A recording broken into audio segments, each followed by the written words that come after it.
It is time for the World Cup Final 2026. Spain versus Argentina.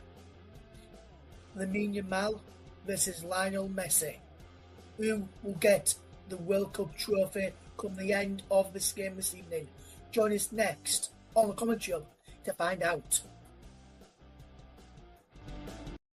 Now on YouTube, it's time for some alternative commentary action with the Commentary Hub.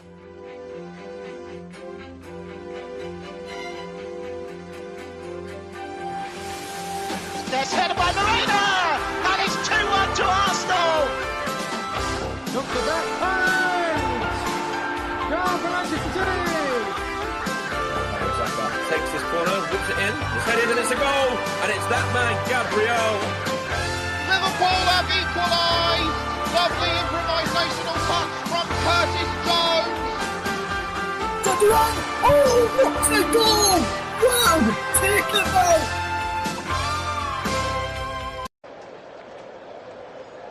Hello, good evening, good afternoon and good morning wherever you are around the world. I'm your alternative host, Nicholas Jones, and this is the World Cup final on the Commentary Hub. Spain versus Argentina, and as the final bits of the pre-match preparation for the World Cup finals still go on, Jennifer Hudson singing the national anthem. I'm joined by our pundits for the final, Russ, Vernon, Dan Money, and Luke Turton. Good evening to you all. And the first question I've got to ask Russ is Lionel Messi. He won the World Cup last time in 2022. We thought this would be his last international match. Unexpectedly returned to help the team qualify for this year's World Cup. Will this definitely be his last dance? It could be, Nicholas, but you never know. We all thought it would have been last time around, but this year he's come back to play a part in the World Cup final. Who knows if this one will be his last one? We'll have to wait and see what Messi decides come the end of the game this evening. Yes, indeed we shall. But Dan, Spain's youthful team, they've impressed us all. They helped win the Euros 2 years ago. Now they've come back and shown the world what they're truly made of. Despite drawing their first group game against Cape Verde, they came through to win the group, and they've just been on a roll since. They didn't concede anything until after the semi. They didn't concede anything until around the quarter final, but they have certainly shown that they deserve to make the final. They certainly do, and I do believe the only goal they have conceded was that goal in the quarter final. They didn't concede against France, which I was very surprised about, but yeah, the nice blend of youth and experience with Rodri there in the centre of midfield. He's been absolutely fantastic this tournament. And so have the rest of the Spanish team. And I think from a footballer's point of view and a neutral point of view, I hope they go on and win it. You think so, wouldn't you? But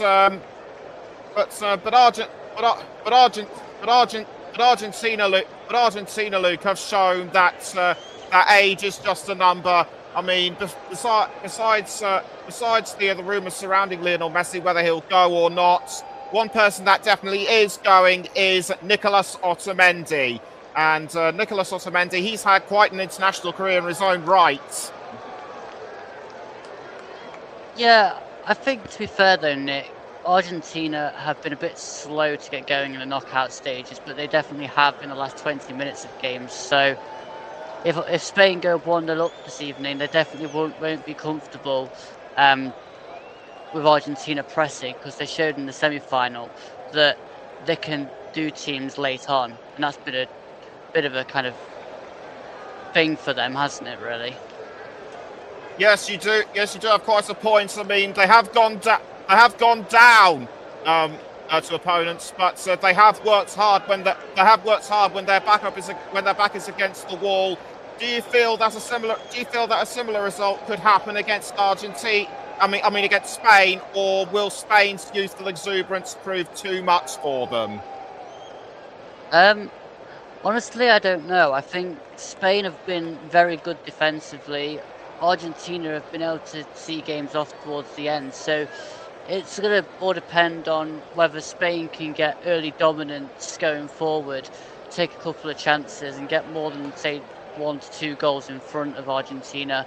Because if they're 1-0 up with 70 minutes to go, I just think Argentina will find a way to win, because they have done in the last 3 knockout games.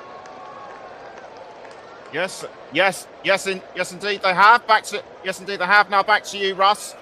Despite all that controversy surrounding the World Cup in the build-up to it and around it, I would have to say the tournament has gone down as one of the most memorable that we've had in recent years.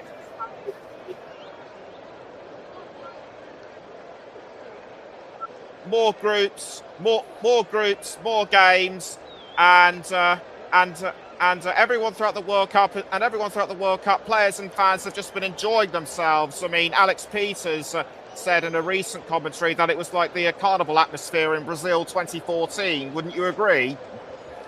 I would, yes, and it's been a fantastic tournament. I think a lot of people were unhappy with where it was going to take place in America, but because of the president, we'll save that conversation for another day.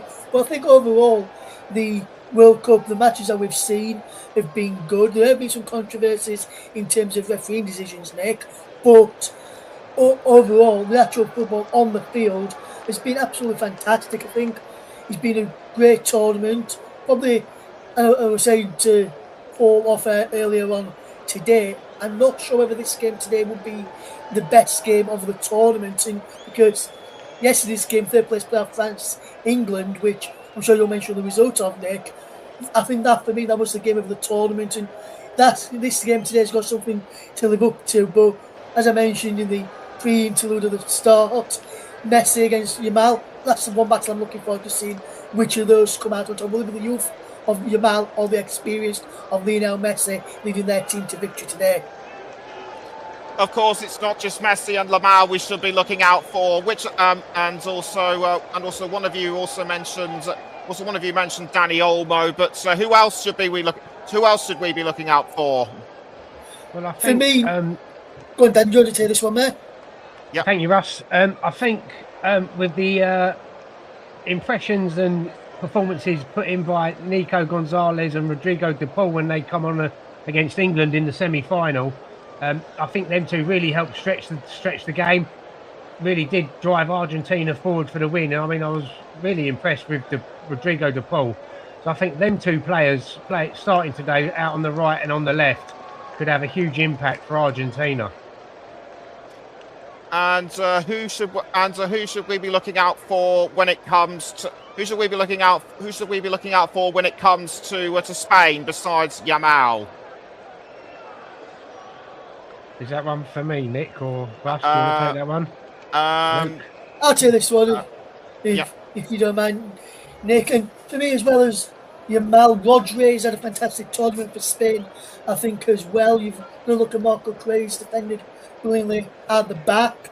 So there's a number of players. Unai Simon, fantastic goal. Only one goal conceded throughout Spain in World Cup, which is absolutely impressive when you look at it. So there's those players there as well. Obviously, the players who can come off of the bench who's not started today, they're going to be key as well in terms of getting Spain past Argentina, which will be a tough test. There's no easy games in the World Cup, but it's going to be a tough test. But I think Spain's youth and experience that they've got there could be the difference and see them winning this World Cup. One player that could also be mentioned is a Mikel Merino. But before we hand over to our commentary team, this one is for all of you. Quick score predictions, starting with Russ. I'm going to say 2-1 to Spain, Nick. Thank you. Dan? Russ has just stole mine, so I'm going to go 3-1 Spain. Luke, can you do any higher? I'm going to go for a 1-0 Spain. And are all of these going to be in normal time, extra time? Yep, over 90 minutes. Yep. Over. I think in 90 minutes as well, Nick. And finally, Luke. Thanks for now, gentlemen. We'll have your thoughts on the first half around half time. So now let us all sit back and relax, and we'll leave you in the capable hands of our commentators, Mike Harniman. But first of all, Paul James. Thank you, Nicholas, and welcome everybody, wherever you are in the world, on planet Earth, or whether you're listening late at night, early in the morning, or in the afternoon, or even in the evening. What a wonderful occasion this is, and what a venue to have this in the MetLife Stadium here in New Jersey, the Garden State. Well, it's a World Cup final, and there is opportunities for history to be made for Argentina today. Winning the World Cup today will mean they are the first team to win the World Cup back-to-back since the days of Pele and Brazil in 1958 and 1962. Well, Mike, before we do anything else, I suppose we should do the first job of the day, and that's the starting lineup. So let's begin with Spain. So Spain line up with Unai Simón in goal with a 90% save ratio. He's one of 6 Spanish players that have started all 7 of the World Cup games. Pedro Porro, Pau Cabasi, Aymeric Laporte and Marc Cucurella are the back 4, with Rodri and Fabian Ruiz holding the midfield. Lamine Yamal, Dani Olmo and Alex Bueno playing behind Mikel Oyarzabal, who has 6 World Cup goals so far. For Argentina, it's a little bit different for them. Only one of their players has started all of the games, and that is Emiliano Martinez in goal. Gonzalo Montiel, only one of 2 players to play their football in Argentina. He plays for River Plate. Christian Romero, Lisandro Martinez and Nicolas Tagliafico, with Rodrigo de Paul, Enzo Fernandez, Alexis McAllister and Nico Gonzalez in the midfield, with Lionel Messi, the captain, and Julian Alvarez. Messi has 8 goals in this World Cup so far. And on the bench, it fits a place for Lautaro Martinez, the scorer of the winning goal against England. Mike, looking at both of those lineups, what's your thoughts? Yeah, hi Paul, hi everyone. So I think it's going to be a really entertaining game of football. I think it's going to be a battle of 2 different styles, really. When you look at the way that Spain defended against France, you know, nobody expected anyone to be able to shut out the French as well as Spain did. And when you look at Argentina, they're more than capable of, you know, scoring goals, and especially in the closing stages of games as well. They're one of the nations that have, you know, come back from the brink of defeat on a number of occasions and come out stronger and, you know, got over the line. So it's a battle of 2 different styles, and a game that I'm really looking forward to, Paul. And, you know, it's going to be, of course, the current World Cup holders against the winners of the last Euros as well. So both of these sides have tasted victory in the not too distant part, like, you know, in the not too distant past, I should say, really, in all fairness. All right, thank you, Mike. Let's take a look at the officials for today's game. And we have a European official team on the field. Referee Slavko Vincic from Slovenia. He was actually born in Maribor, former Yugoslavian Republic, of course. His assistant's also from Slovenia, Tomas Klancic, excuse me if I pronounced that wrong, and Andras Kovacic. The 4th official is Adman Makhadame from Jordan, and in VAR today is Bastian Dankert from Germany, with his assistants being Nicolas Gallo from Colombia and Kamis Al-Mari from Qatar, and the support official is Titania Guzman from Nicaragua. There's also a further standby VAR official, which is Guillermo Pacheco from Mexico. And Mike, it really is tactics versus brute force today, isn't it? Like Argentina, they play a very physical game. but boy, do they have some very, very dangerous players on their side. And Spain, who rely on possession-based play and have a very solid defence. It's a very interesting setup today between looking at Messi and Alvarez and Alexis McAllister, Rodrigo de Paul coming up against that Spanish defence. Where do you think it's going to go today? Yeah, so I think it's going to Spain, if I'm going to be brutally honest. I think that Argentina, they've been fortunate on a number of occasions. If you take the Cape Verde game, you take the Egypt game, you take the England game as well. They're games where they've given up goals, and they've given up goals sloppily, in my opinion, as well, which Spain haven't done. So I think that the defensive nous of Spain's what's going to win them the game, and I think that's what's going to be the difference. Obviously, you've got to look out for Messi, you've got to look out for Alvarez and Fernandez and McAllister and Rodrigo de Paul and Gonzalez as well. And obviously off the bench, you've got the likes of Lautaro Martinez. But I just think that the Spanish defence is stronger. And I think that Argentina, if Spain can keep Messi relatively quiet, then they've got a really good chance here. And I think the Spanish defence is what's going to be the difference in them lifting the trophy over the Argentinians this evening or this afternoon or wherever you tuned in. Well, keeping Messi quiet, that's a lot easier said than done, Mike. How do you suppose Spain are going to do that? That's the question. Do you double up on Messi? Do you put, two players on him? Do you put Rodri on him and Ruiz potentially? But then you're leaving somebody else free like Alvarez. That's the $1 million question, really. And it's going to be interesting to see the impact of somebody like a Rodri, whether he's going to be the man that's tasked to stick tight to Messi this evening. Okay, well, the players just shaking hands now with the officials and each other. All of the paraphernalia is now being removed from the pitch. The build-up is over. The celebrations are over. This is the final of the World Cup, match number 104. And it's down to these two teams, Spain and Argentina. As Mike mentioned, Argentina, seen by many, some to be fortunate to get to this point. You could also make the counter-argument that they have shown persistence, grit and determination to get this far. We have a comment in the comment section. Sophie Exton says 4-3 to Spain.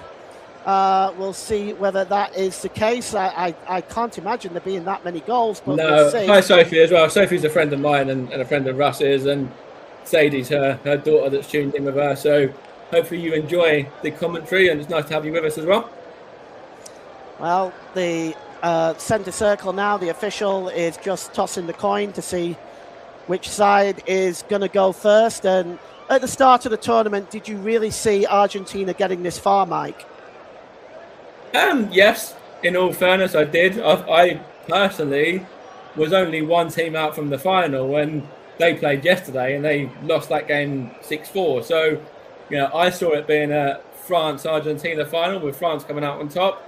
So, to answer your question, yeah, I did see Argentina coming into the final based on my prediction at the very beginning of this tournament. Yeah, I did. All right. Well, the teams now just making their final preparations, ready for kickoff. Luis de la Fuente, he's already taken the Euros. He's looking now for the big one. Argentina, well, one last one for Messi.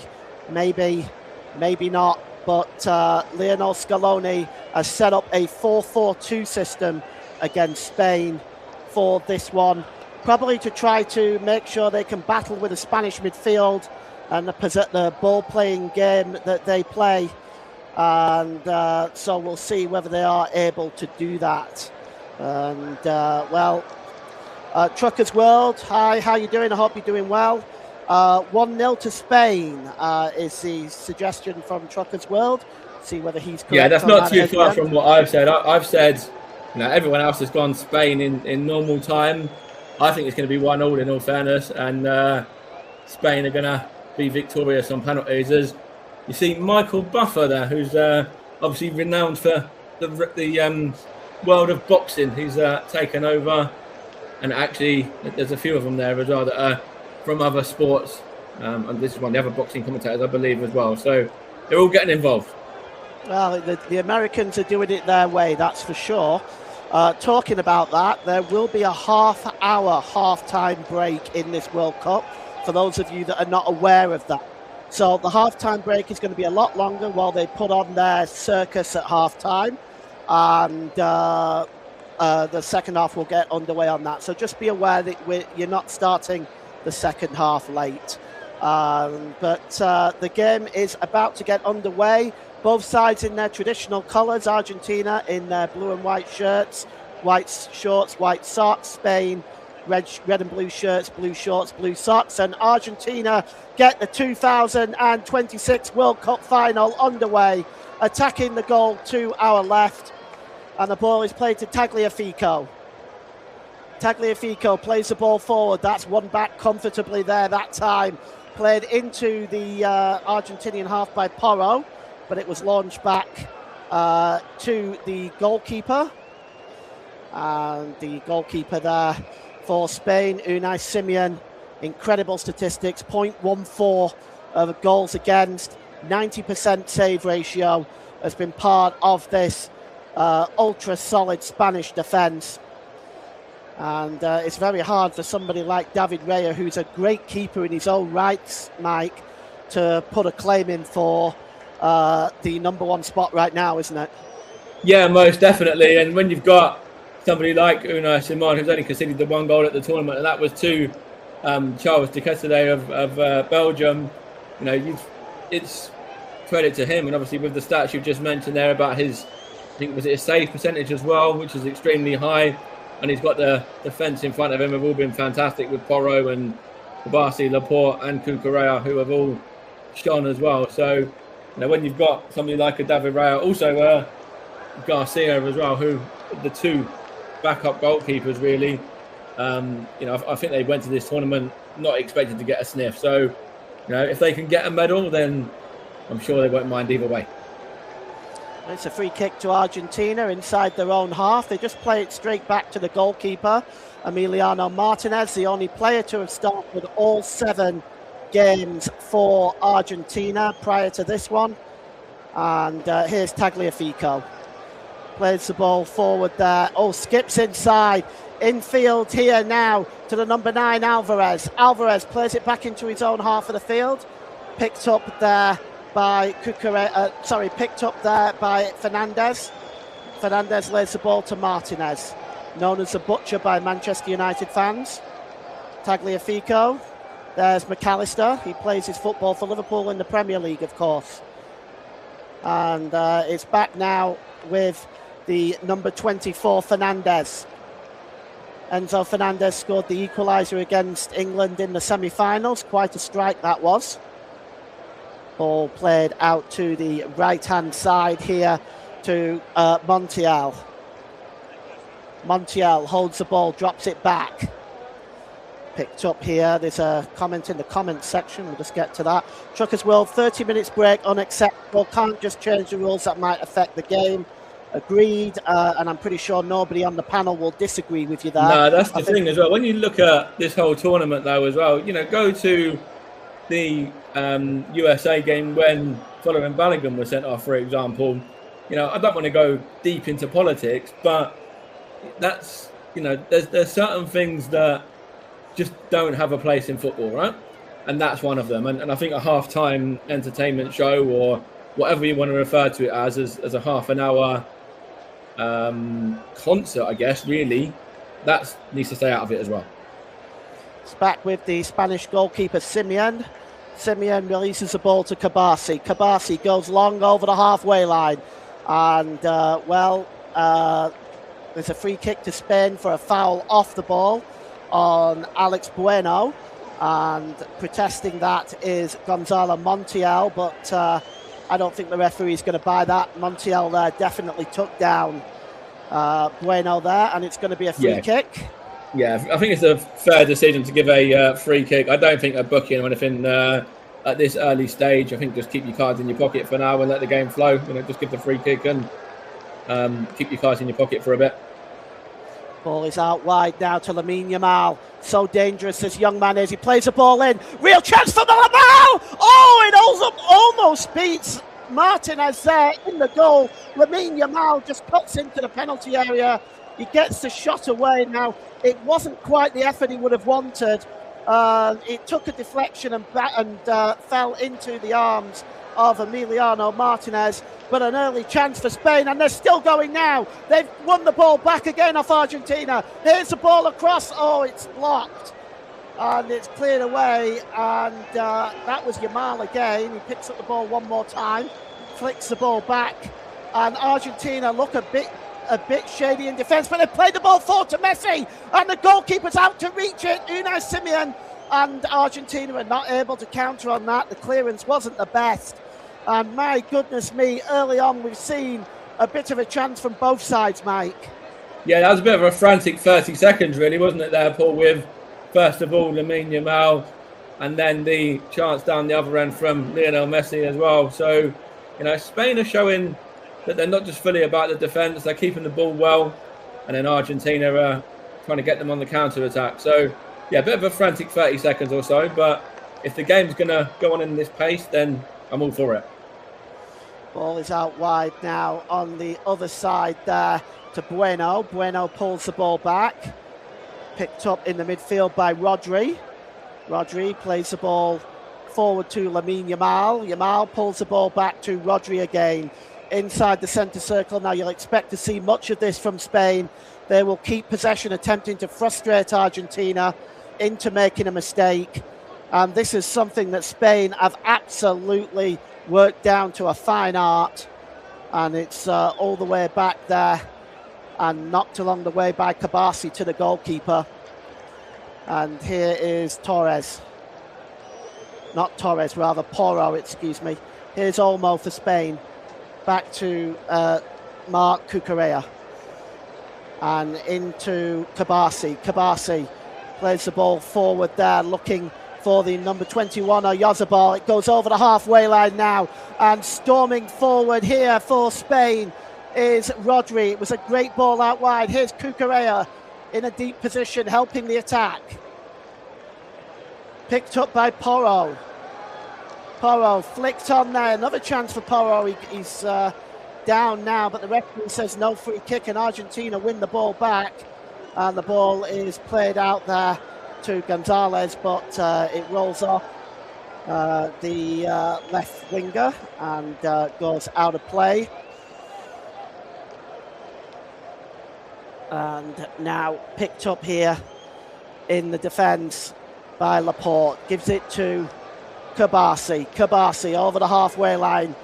And it's picked up by Dani Olmo. This is good play. Sends off Alex Bueno on his way. That is really well read by Gonzalo Montiel. And Argentina looking to come away. This one back has been given away. And now here's Oyarzabal. Oyarzabal tries to find Lamine Yamal. Just a bit far away from the young man, and he ends up fouling Nicolas Tagliafico along the way. But it's a frantic start, really, Mike, by both sides. Argentina being pressed into making mistakes here, because Spain are in the midfield. When they do give up possession, they seem to go into this high press, and they're making it very difficult for Argentina. Yeah, they are, and they're just showing the two chances again just a minute, about 3 or 4 minutes ago, actually, wasn't it? For Yamal, and then obviously the one for Messi. And you can see that it's very good defending from Argentina on the Lamine Yamal one, and then really good goalkeeping as well from Unai Simon against Lionel Messi. So, yeah, it's an interesting battle, as I kind of expected it to be, regarding the way that these two teams are playing. And then when you look at the two managers as well, the two managers have both been very successful.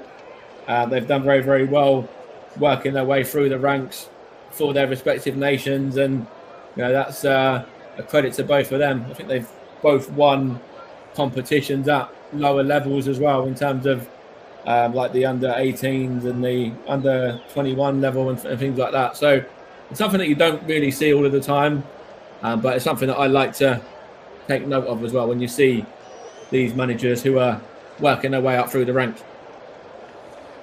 There is Donald Trump with his best friend Giovanni Infantino. And ball goes back to Pau Kabasi, and it's back to the goalkeeper, Simeon. And Simeon is going to launch the ball on field over the halfway line, looking for Lamine Yamal. He just steps away from Tagliafico, and he's not able to get the better of Tagliafico there. The ball rolls out of play, and he takes a throw into Lisandro Martinez. Tagliafico, who goes across to Romero. Romero goes back to the goalkeeper, and once again the ball is launched long by Lisandro Martinez, looking for Gonzalez. Gonzalez is dispossessed as Spain will once again maintain possession. And here is Marc Cucurella just inside his own half of the field. And here's Rodri coming into the centre circle now. He may go for the long one. He does, looking for Lamine Yamal again. Tagliafico being given the task of watching him. And it goes over the head of Yamal and out of play for a throw-in to Argentina, with Tagliafico, who is going to take the throw-in. How do you think that battle is going to go today, Mike? Tagliafico and Yamal, so far it's been fairly even, hasn't it?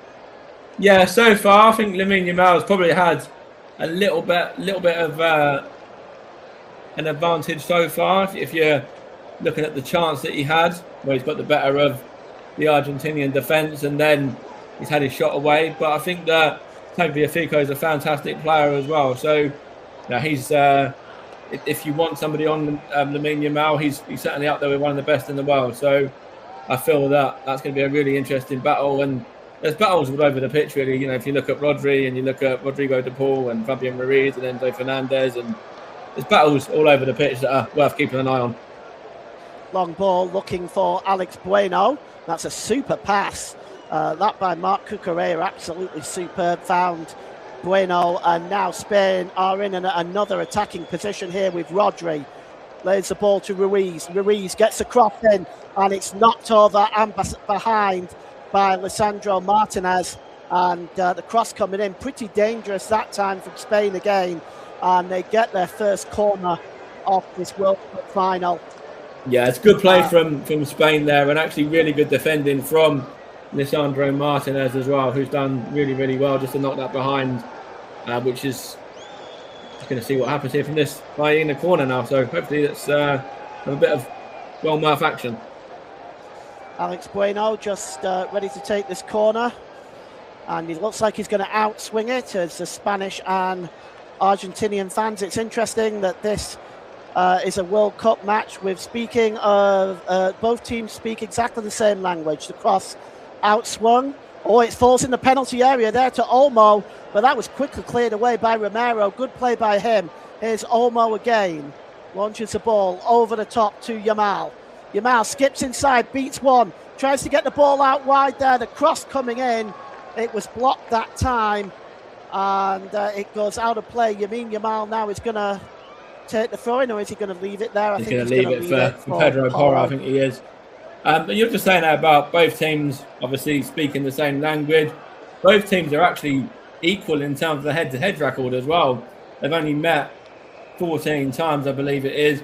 The Spanish have won 6, the Argentinians have won 6, and there's been 2 draws. So you really can't choose. You can't separate these two sides at all.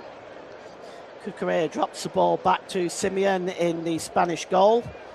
And he is going to, well, he plays the ball short, in fact, there to Kabasi. Kabasi goes back to the goalkeeper again. And Simeon releases it quickly to Rodri. Rodri, the ball across there. And looking for Porro. Porro plays the ball over the top.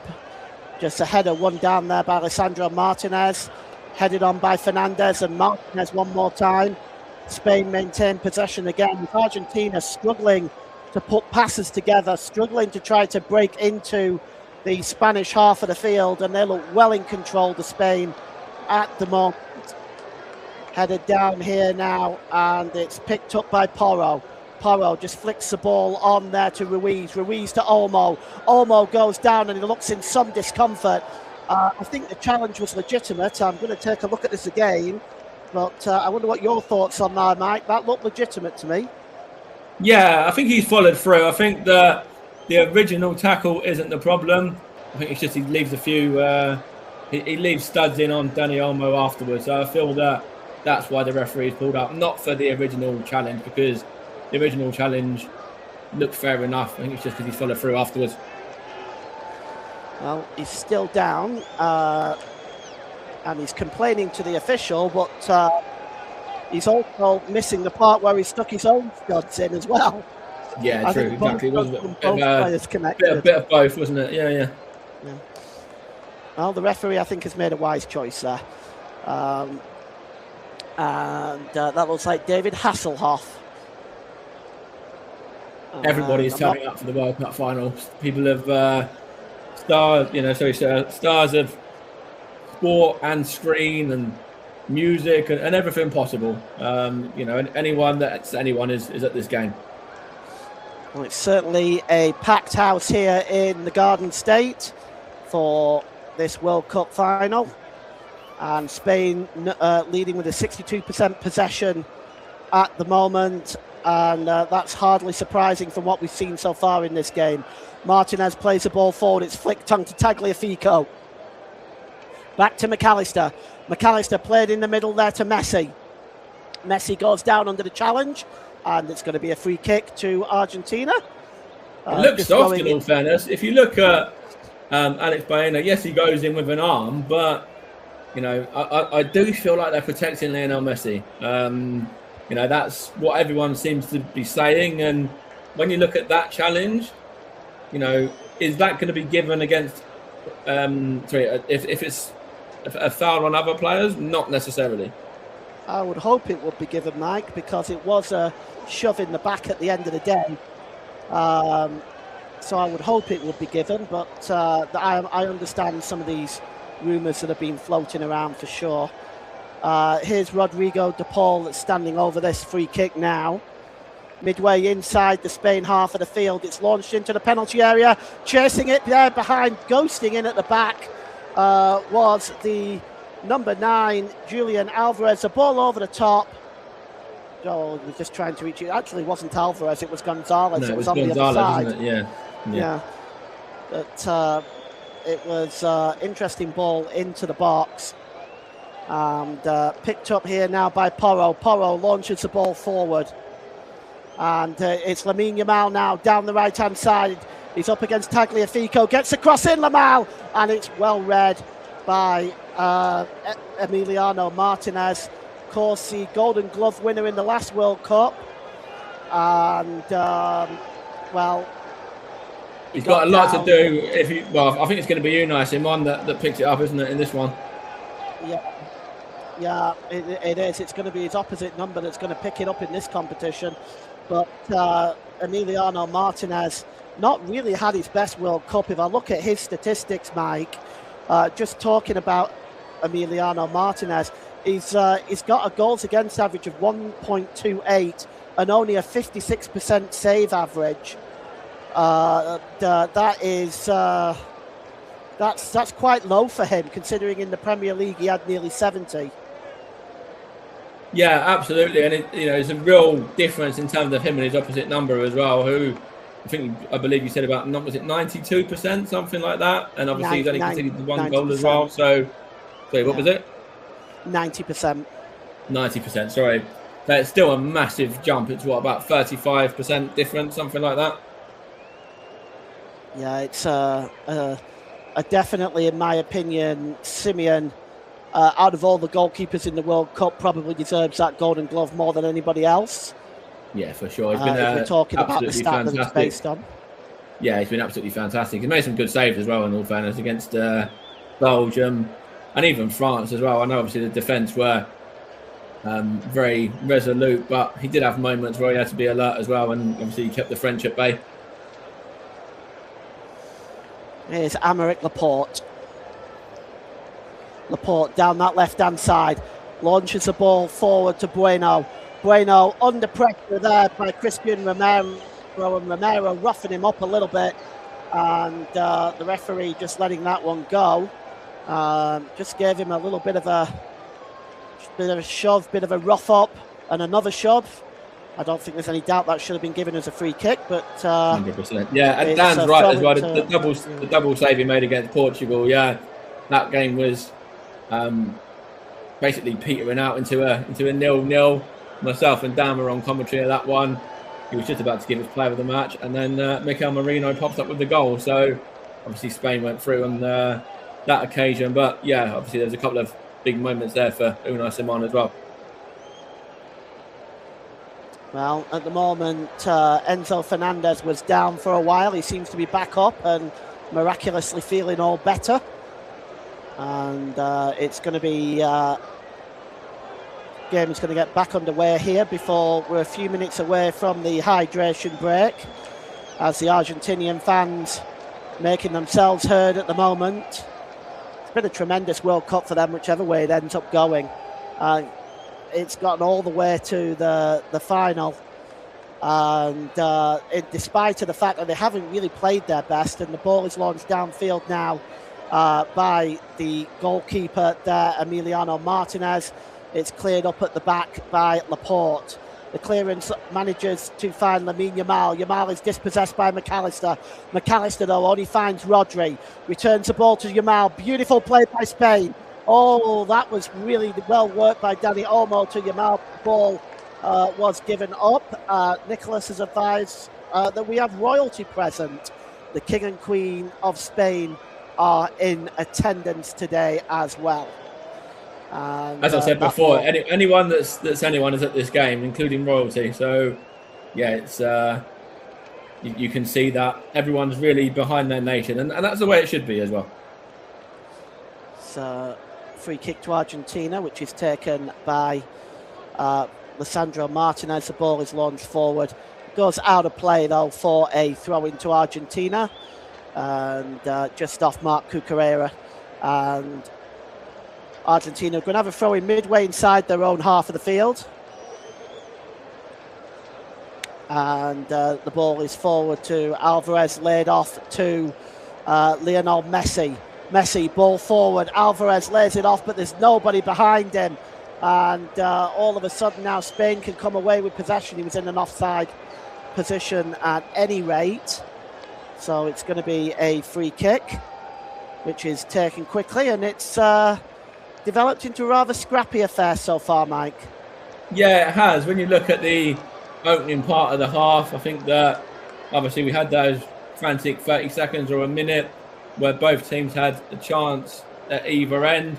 But then since that, it's been who's wanted to keep the ball, really. I think that both nations are not really troubling their respective goalkeepers. And yeah, it's been a very bitty kind of affair, really, without either side, kind of troubling either goalkeeper, really, either.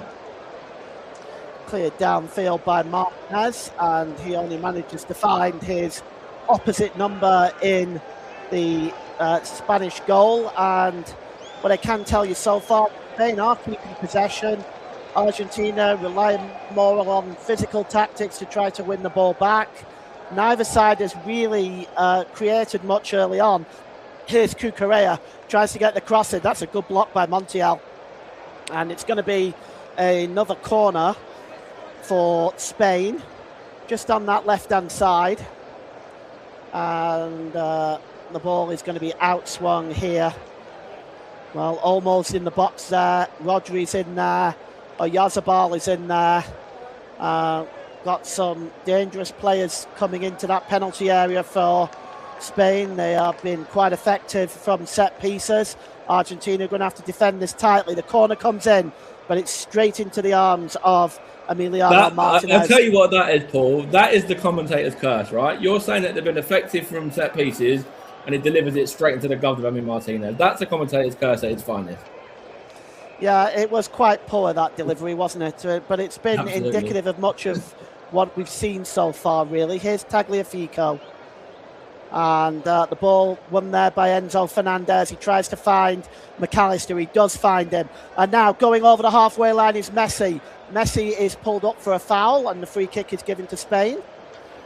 And I think that he does just pull back. Was it Rodri? I think it might have been. So yeah, I think that's it's a bit of a battle really between them as well. It could have maybe even gone either way, that free kick, because there was, I think, both players were kind of at each other a little bit there.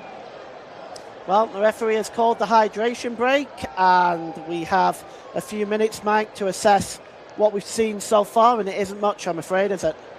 No, not yet. Obviously, we've had a couple of chances very, very early on in the game, but it's just been a battle of the midfields, really, and they're cancelling each other out. I think that Rodri and Ruiz and Rodrigo de Paul and Enzo Fernandez and Alexis McAllister's obviously probably in there as well a little bit. None of them have really got going in an attacking sense yet. Lionel Messi's been kept quiet as well. Lamine Yamal, bar the one moment, has been very, very quiet himself. And it's a game that, hasn't sparked into life yet. And hopefully after this hydration break, that's when things will pick up a little bit. Because sometimes, now that the managers have been able to get a couple of tactical points across, the teams come out fighting, and you might see a bit more urgency from the two nations. So let's hope that's the case anyway. Yeah, I think Argentina at the moment are adopting this more physical approach, just like they did with England. They adopted a very physical approach, and Argentina are trying to play, Spain rather, are trying to play more possession football. And at the moment, it's just a bit of a mess, isn't it? Yeah, absolutely. And the Spanish, as you rightly say, have been dominant when it comes to possession, but they're not really doing anything with it. Mikel Oyarzabal, for example, has been anonymous so far up front, and he's somebody that they've got to get on the ball more, and then obviously get the ball out to Yamal and Alex Baena and Dani Olmo as well, and see what kind of an impact they can have on this game. Well, we'll wait for the players to come back out, and we'll see if we see any difference. So far, I think Scaloni is going to be quite happy with what he's seen so far from his Argentinian side. I'd say he'd probably be the happier of the two managers right now, I would say. I'd probably have to tend to agree with you on that one, yeah. Well, we get the sky view here of the MetLife Stadium, as there is Mick Jagger. It's a lovely stadium as well, isn't it? Like, that's something that I have liked about this tournament, where there's been a number of fantastic stadiums on show. Well, there has been the stadiums. Nobody can argue with the stadiums. And of course, Argentina will automatically qualify for the next World Cup because they are part of 6 countries who are holding games. The 3 main countries, of course, are Spain, Portugal, and Morocco. But Argentina, Uruguay, and Paraguay will also hold a game as well. So both of these nations will automatically qualify then, is that what you're saying, yeah? Well, yeah, that's it, exactly, yes. The ball is long forward as we're back underway. The handball there, clear by McAllister, be a free kick to Spain. It was a deliberate handball, probably should warrant a yellow card, but the referee, I think, is... He's being very, very lenient, is the referee, and I think that's not a bad idea, although for me, something as deliberate as that is worthy of a yellow card, but, maybe he just wants to keep his cards in his pocket and, let's see the kind of a level that will warrant a booking. Well, we've played 28 minutes in this one. It's Spain 0, Argentina 0 in the World Cup final. All played into the Spanish half of the field. Well, McAllister allowed that ball to bounce over its head, and it falls right to Spain again. Here's Lamine Yamal. Yamal trying to stay on his feet so he can cross the halfway line. He was brought down there. No question, that's a free kick. Really well to win the free kick there. Yeah, he did really well to win the foul. I don't think he really won that one, though, Mike. I think he wanted to kind of get away. I just think he was hauled down there by Tagliafico, was determined that he wasn't going to let him get away. Yeah. Much of what we've seen in the first half is a lot of this sort of play by Argentina, and they have had many fouls in this World Cup. Let me tell you, I was looking at it yesterday, and there's a lot, and I'll give you Excuse me. I'd I'll love give to you know the the number. stats in regards to the amount of fouls that have been made by Argentina, but also if you take into account the amount of cards they've been given, because I don't think they've been given that many cards for somebody that's made as many fouls as they have. No, they've had 9 yellow cards in the tournament so far, and that's against the total number of fouls that they have done, which I will tell you in a moment. But it is crazy the amount of fouls that has been committed. 88 fouls by Argentina in this competition as a whole. Right, so it's basically almost one yellow card in 10 then. Yeah, that's it. Wow. And the ball is played up into the air, and that was a dangerous play into their own penalty area there. Not really the smartest of plays by Porro, but the goalkeeper comes out and stops anything catastrophic happening. Here's Rodri, just inside the Argentinian half. Rodri, and it's picked up by Ruiz. Ruiz plays the ball out to the right-hand side to Yamal. Yamal plays the ball into the middle, looking for Olmo, but that ball just had a bit too much weight on it. And much has been like this game so far. The passers, they just haven't been good in this game, have they? No, you see that one there going astray as well, and some of the other ones have as well from both nations. So, that's where, as I said before, I think Rodri and Fabian Ruiz and Rodrigo de Paul and Enzo Fernandez have to try and get a bit more of a stamp on this game. Ball is flicked on there by Nicolas Gonzalez, but it's won back easily here. Aymeric Laporte has it. Laporte just plays the ball across to his central defensive partner, Kabasi. Kabasi gets the ball out to the right-hand side to Porro. Porro tries to look for Lamine Yamal. That's intercepted by Tagliafico. Good work by him. The ball is with Martinez across to Romero. Romero now, he's got Oyarzabal bearing down on him. Romero just trying to clear that ball. He manages to get it up the field there just a little bit. No real distance in the clearance though. And Cucurella wins the ball back as Spain pressing Argentina now, making this very difficult for them. And now here is Bueno. Bueno gets the cross in. It's a poor one. And it's cleared away at the back by Romero again. It's headed down by Aymeric Laporte. But again, Spain struggling to string the passes together in the final third of the field. And it's back with Unai Simon now, and Spain will start again. Here's Porro now down the right-hand side, over the halfway line, looking there for Oyarzabal, but Oyarzabal had the ball dispossessed from Martinez. And now here is Enzo Fernandez, leaves it to McAllister. Romero, back to Martinez, over the halfway line to Tagliafico. And now here comes McAllister going down the left-hand side, and he's fouled. It's a foul by Rodri and a free kick to Argentina, by the really touchline. Good battle, that one, between Alexis McAllister and Rodri there, and the Argentinian man comes out on top. And that's a battle that we've seen many times in the Premier League as well.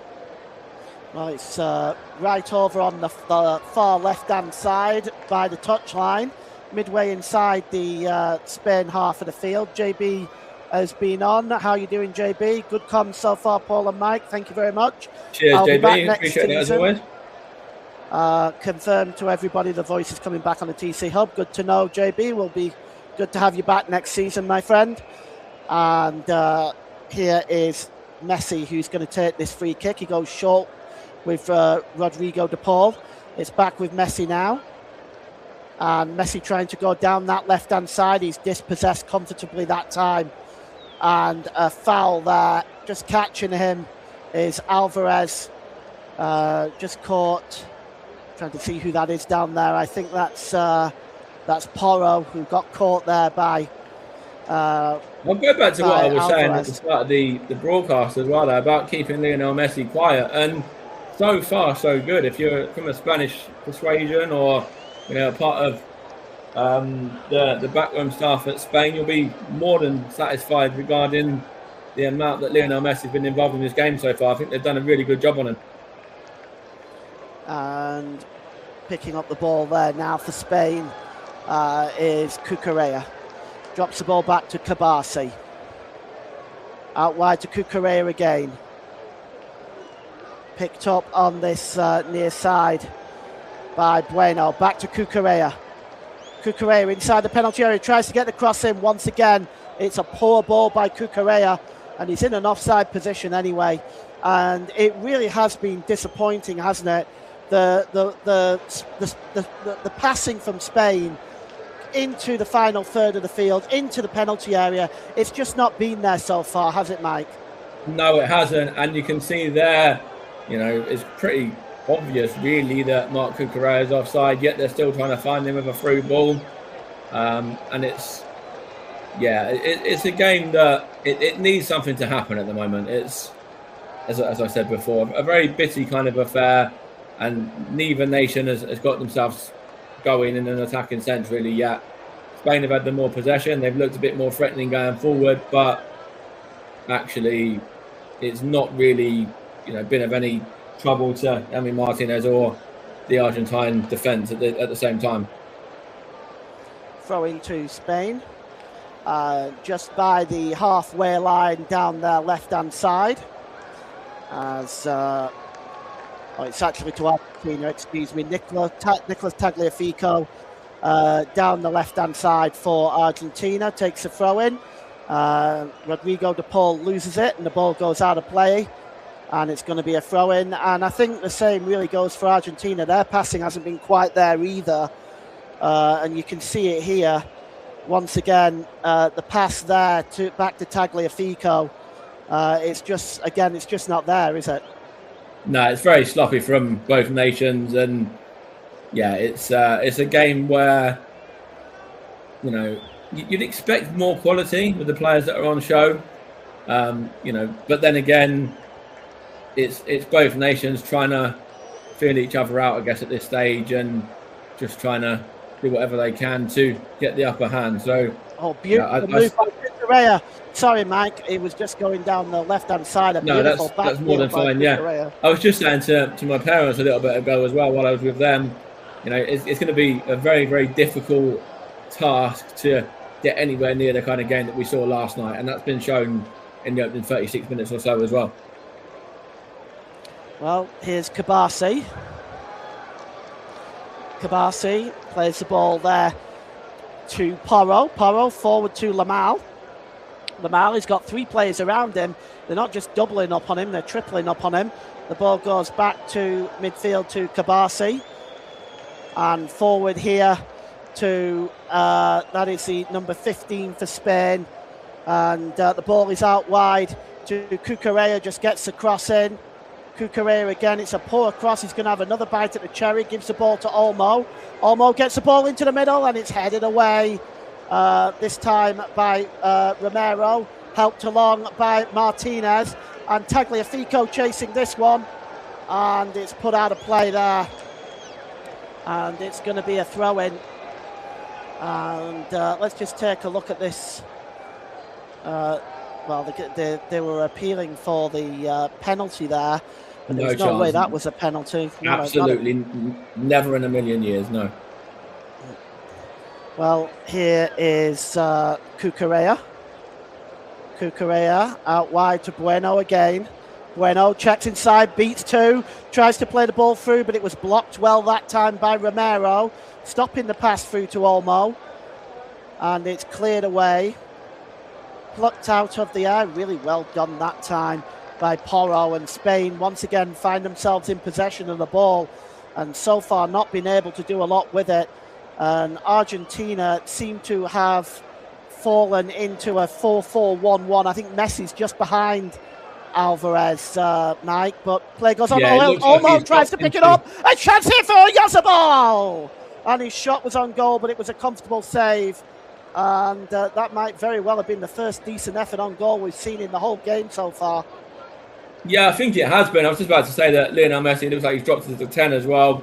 But that's a big moment for Mikel Oyarzabal. He's got 6 goals at the tournament so far. And, an opportunity there for him to go for his 7th. And, it's an opportunity that Spain have done well to create as well.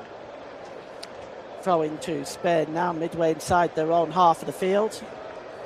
Still 0-0 in this World Cup final. Of course, in 4 years, it is the centenary version. And they're already talking about 64 teams. We'll get Mike's thoughts on that in a moment. But Argentina just coming forward now with McAllister. And he just drops the ball back. Mike, 64 teams, what do you think? I think that's far too many. I think that, we've had the extra game at this tournament and, it hasn't really made a massive amount of difference.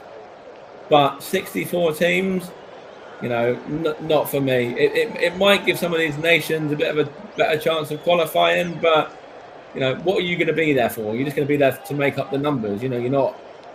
It's, not for me. I'm not in favour of that. Messi gives the ball to Alvarez. Alvarez drops the ball out wide. Rodrigo de Paul tries to get the cross in. He sends it back there looking for Martinez, but that's won back there by Oyarzabal. And Oyarzabal is fouled, and we're going to see our first yellow card of the game. And it goes to Lisandro Martinez. I think it's probably fair enough. have had that one coming. Yeah, I think that's fair enough. He is late on Oyarzabal there, so I think that, that's you can't have any complaints.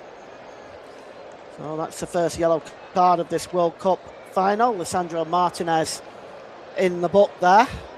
He's had quite a good tournament as well, I feel, Martinez, for Argentina. Obviously, he came out clutch in the game against Cape Verde, got him out of jail in that one, getting I think it was the equaliser in extra time before they went on and won it.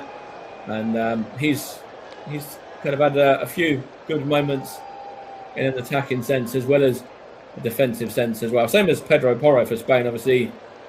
He's been a real part of their success, and he's come up with a couple of goals as well. So, I think that some of these players that are more renowned for defending have come up and played a part around forward as well.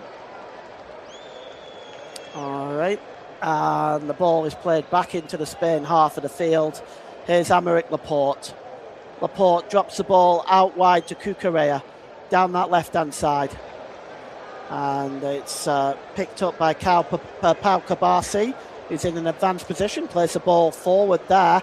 That's Oyarzabal, gives it the cross coming into Porro, and again it's a cross by Porro that is quite aimless, goes away from the goalkeeper, but there's nobody following into the penalty area to look for this ball. Nothing wrong with the pass, it's onside, at least in my mind. The cross is lifted in, and there's just no one there, Mike. No, and that's, when you look at Spain of old, potentially, you would have had a runner. You might have had an Iniesta running forward, or you might have had, an out-and-out number 9 in a David Villa or a Fernando Torres. So maybe that's something that they're missing. Well, here's Cucurella, who's got the ball back for Spain. Knocking the ball around nicely, as they have been doing for much of this first half, but the final pass has just not been there for Spain. Here's Cucurella now. Let's see if he can change that. Cucurella with a shot! Oh, it just whistles past the post. Well, it had the goalkeeper scrambling, Emiliano Martinez, not a million miles away, Mike. No, that's a good opportunity there for Spain, and at least we're finally getting some shots in anger now. So, Spain have had only 3 moments, and that was half a chance there, really, for the Spanish as well, when they're kind of trying to take the game at least a little bit to Argentina. As I think we might even be seeing a substitution here potentially before half time. Yeah, Lisandro Martinez is down right now. Truckers World said goal is coming for Spain soon. We'll see whether that is the case. Thanks for sharing. He doesn't look very comfortable, does he? Does Martinez? And this would be a huge blow for Argentina. They are about to bring on the number 19, which is Nicolas Otamendi, which is a very good replacement, but it's a massive blow for Argentina, Mike, to lose Lisandro Martinez at this stage. Yeah, massive blow just before half-time as well. But we spoke about Nicolas Otamendi, or the lads in the studio did at least before the game. This is his bow-out game and his final international appearance. So, maybe there's a story in it for Argentina and for Nicholas Otamendi to go on and lift the trophy, and maybe play a bit of a bigger part than expected in doing so as well. Well, we have a minute to go till the break. Don't forget we have 30 minutes on the break at half time. Just bear that in mind. It's not 15. They've got some circus going on at half time. So the ball is headed up into the air there by Dani Olmo. Flicked on. And here is Lamine Yamal. Yamal is dispossessed, and Gonzalez trying to break away, but it's knocked out of play well by Pedro Porro. And we are going to get your first half assessment in a few moments, Mike. The throw-in is taken quickly. We'll just see how long the referee is going to add for stoppages. We know we're going to get 3 minutes, but I'm going to get an 5, extent on that. I guess maybe, yeah. Ball goes back to the goalkeeper. And it's going to be cleared by Emiliano Martinez. Cleared downfield. Oh, the chase is on now. And it was Alvarez that was going through, but that was really read very quickly by Unai Simon, who gets out first to win that ball. And it's played back to Simon again, who's going to have to put his foot through it a second time. Header won that time. That's good play by Otamendi, the substitute. And Argentina now coming forward down that right-hand side, left-hand side with Gonzalez, and Gonzalez is dispossessed by Porro. As Spain's defence continues to shut out Argentina. There's 4 minutes of stoppage time as Marc Cucurella plays the ball down the line, but it goes out of play. Let's have your first half assessment, Mike. Yeah, so I think the first 5 minutes, it was a game where we saw a couple of chances at either end, and it looked like, Yamal may have been in. It looked like Messi could have potentially been in, but then up until the hydration break, it was a very kind of bitty kind of affair. It was a bit like a game of chess where both nations were just trying to feel each other out, and then Spain have been a bit more in control in the second portion of the half, and but without really doing anything. They've had a couple of long-range effort, the one from Cucurella and the one from Oyarzabal that was straight at Emi Martinez as well. Argentina still look a threat on the counter-attack, but it's a game that hasn't got going yet, in all fairness. Goes back to the goalkeeper, Simeon. Simeon releases the ball, and here is Rodri, as we've played 2 minutes of the 4 minutes added time at the end of this first half. And here's Porro now for Spain. Spain, Olmo. Dani Olmo on the halfway line, played into the centre circle to Rodri. Over here to Fabian Ruiz, gets the ball out wide to Cucurella. Back to Ruiz again. And it's picked up here and played forward to Oyarzabal. Oyarzabal he was dispossessed, Oyarzabal, and he commits a foul against Lionel Messi, and it's going to be a free kick to Argentina. Just kicks him there in the knee. No question, sloppy as well from Oyarzabal there. You're in an attacking position there, and there's no need for that. Messi isn't really going to get away, or not as. Yeah, you don't need to make that foul. Free kick for Argentina, midway inside their own half of the field, taken by Christian Romero, and played forward there to Messi. Messi drops the ball back to Montiel, and that ball goes forward down the line, but all the way through to Unai Simon, and it's been much of what we've seen of this first half. Attacking plays, breaking down, promising plays breaking down. Here's Pedro Porro. Porro played forward to Yamal. Yamal back to Porro. And back to Pau Cabasi just inside the Spanish half of the field. And across to Laporte inside the centre circle. Cabasi again over the halfway line. Back to Porro, as Spain now just managing out the first half. Quite happy just to see this first half out now. Yeah. Incidentally, there's actually never been a 0-0 between these two nations either. The last one was, I believe, a 6-1 victory for Spain back in 2018. A lot of the last 4 or 5, there's been quite a few goals as well. The one before that, Argentina won 4-1. There's a few Spain 2-1s in there as well. So, you've never had a 0-0 between the two nations. And I think, to be honest, a lot of those have been friendly. So you can see that with it being a competitive game, it's just a very different sort of scenario. And both of these nations, neither of them want to lose. All right, well, that's the half-time whistle, and it finishes at the end of the first half 0-0 between Spain and Argentina at MetLife Stadium. We'll be back for the start of the second half. Thanks, Paul. And I have to say, I agree with most of what Mike said. Very much tactical, bit of a game of chess. Not enough, and I have to say, Luke, not enough chances for Spain. Only two long ranges. They should Spain have gone in a bit closer. I think Spain have had a couple of decent chances. The trouble is they were quite low to the ground. If they got a bit more aerial kind of direction on it, they might have challenged the keeper a bit more, but they're just flat and kind of fizzling across and didn't really have that much of a direction.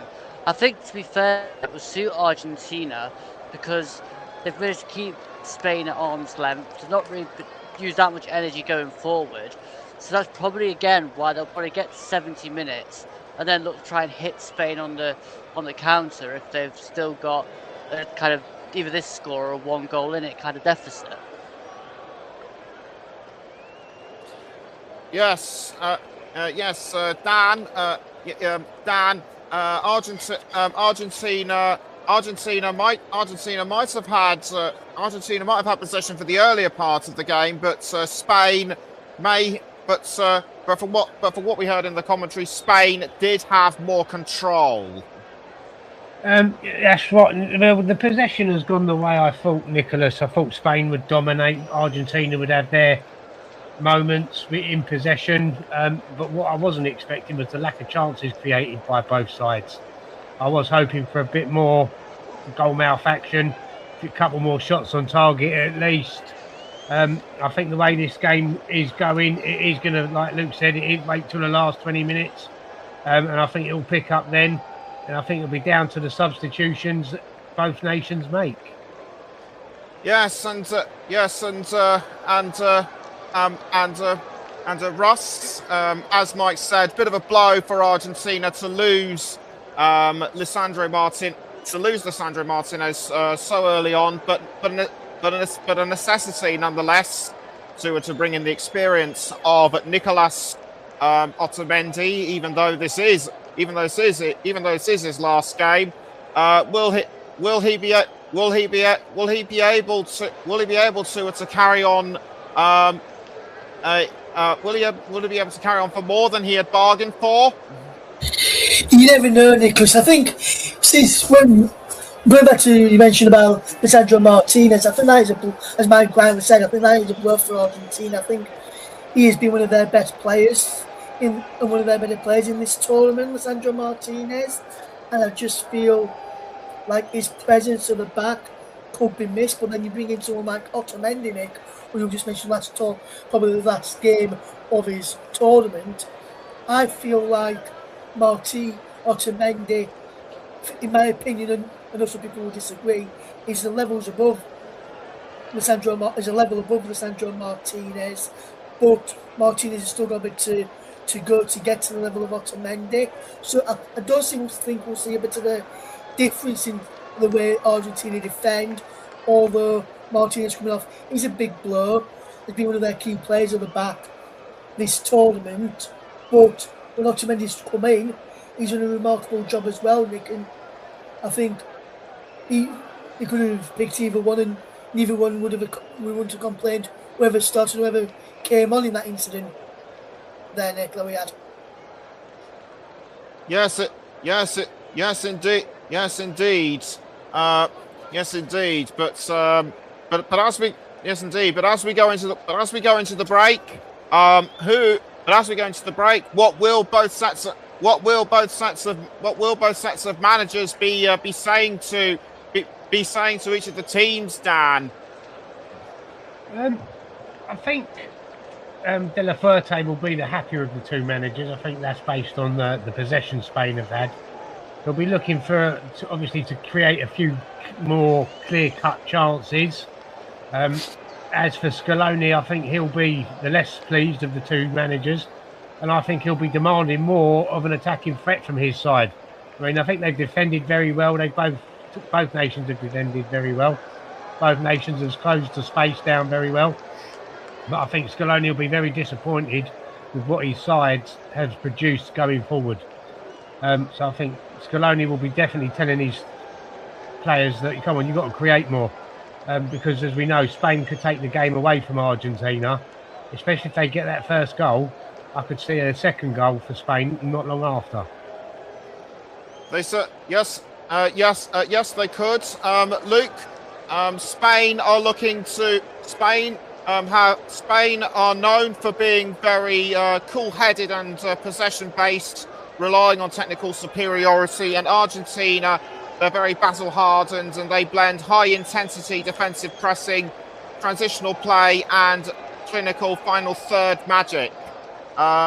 Which of these do you think will win out in the second half? I'm still sticking with Spain coming out as a 1-0. I think their defence is a lot stronger in terms of resilience, and I think in the end you'll probably see Nico Williams come on down that left-hand side, and really Argentina have got quite a experience, if you will, right-hand side channel at the moment. So, I mean, you'd like to think at some point Spain will be able to take more of the chances they've been creating, but you never know. If you get to 70 minutes and, like I said, there's still a goal deficit in it, I won't put it past Argentina to go and score 2. They showed they can do it in the tournaments in the past 3 knockout games. So, again, it'll be whoever can last the longevity throughout the remainder of the half. Right, thanks for that. Luke. Final thoughts from you, Russ, before we go. Final thoughts from you, Russ, before we go for a break. Spain have been the stronger side in defence, so Argentina need to get their act together, it seems. Yeah, and what I've liked about Spain, Nick, and they did it against France as well. They've shut down the key players for Argentina. They've shut down Lionel Messi. We know what sort of player he is. They've shut down Julian Alvarez. They've shut down Enzo Fernandez when he's got on the ball. They know what sort of players they are, and they like to dictate the play for Argentina.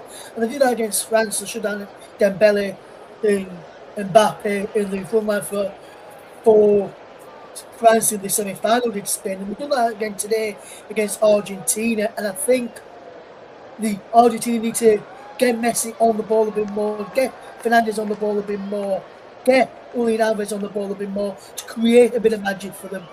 Otherwise, like Dan said, Spain get an early goal in the second half. We're going to get a second. We get 2 early goals in the second half of Spain. This could be, and they could take the game away from them, which we've seen happen before in games for Spain. So, if Argentina are to win this, in my opinion, they need to get the early goal and need to get Messi, Fernandez, and Alvarez in the game a bit more. Otherwise, if we don't get them 3 in the game a bit more, yes, they've got players come off the bench to help them, but for me, those 3 are the key ones, in my opinion, for Argentina, who will drag them through games, and potentially Lautaro Martinez off on the bench as well. Okay, thanks for now, everyone. We're going to go for a break as I understand it, the halftime concert has just started. So we're going to go for a long break, but we'll be back. We'll be back for the start of the second half around the time that the concert has ended. So don't go anywhere. Stay with us and grab yourself a drink while you're at it.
welcome back to the Commentary Hub's alternative audio coverage of the World Cup final. And before we go back to the commentary team, let's just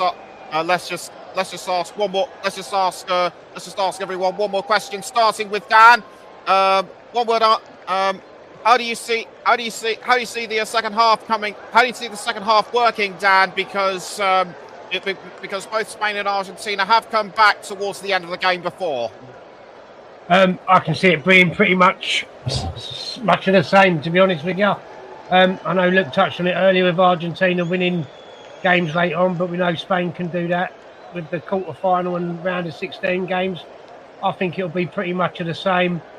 I'm going to change my prediction. I think it'll be a scrappy 1-0 now, and I'm still going with Spain. Okay, Dan says Spain 1-0.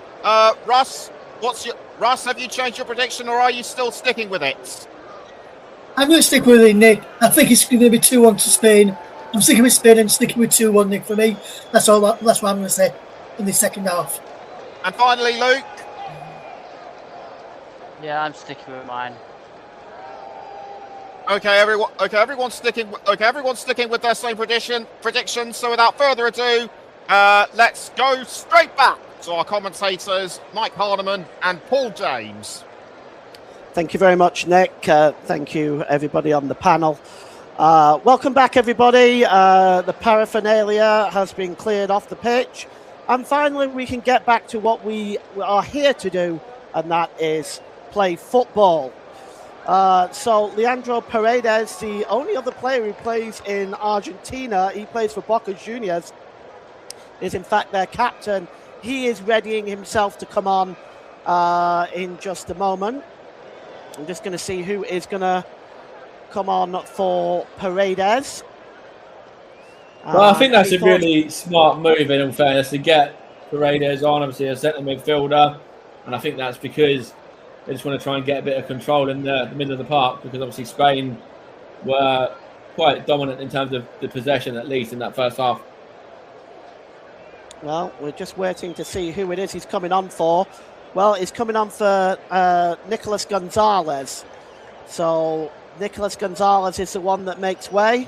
And Boca Juniors' finest, Leandro Paredes, comes onto the field and takes his place. So second substitution for Argentina.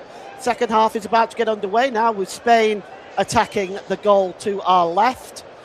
We're just waiting for the officials' final word. And here we go. We're back underway. And here is Cucurella. Cucurella drops it back to Laporte. Laporte. Good ball across to Kabasi. Here's Porro. Plays the ball forward to Dani Olmo. Olmo gives the ball away. Not like him, really. But he's given the ball away there. Spain coming forward again, though, as they win the ball back. And their ball again into the middle, just not quite there. And Argentina can come away with the ball now. And it's played. Oh, it's a terrible pass. Absolutely terrible pass now. And here's an opportunity. Checks inside. Shot on goal. And it's a comfortable save for the goalkeeper. But that really was a very good effort by Alex Bueno. And it was a really poor pass. Very sloppy play from the Argentine midfield, though, as well. Obviously, I said just a minute ago that Paredes has come on to shore the midfield up a little bit. But they've started the first minute or so of the second half there, not in the way they want to be going on in this game. That was extremely poor, and yeah, that was something that you don't expect to see from the quality of Argentina. Here's Rodrigo de Paul. Checks the ball back there to Montiel.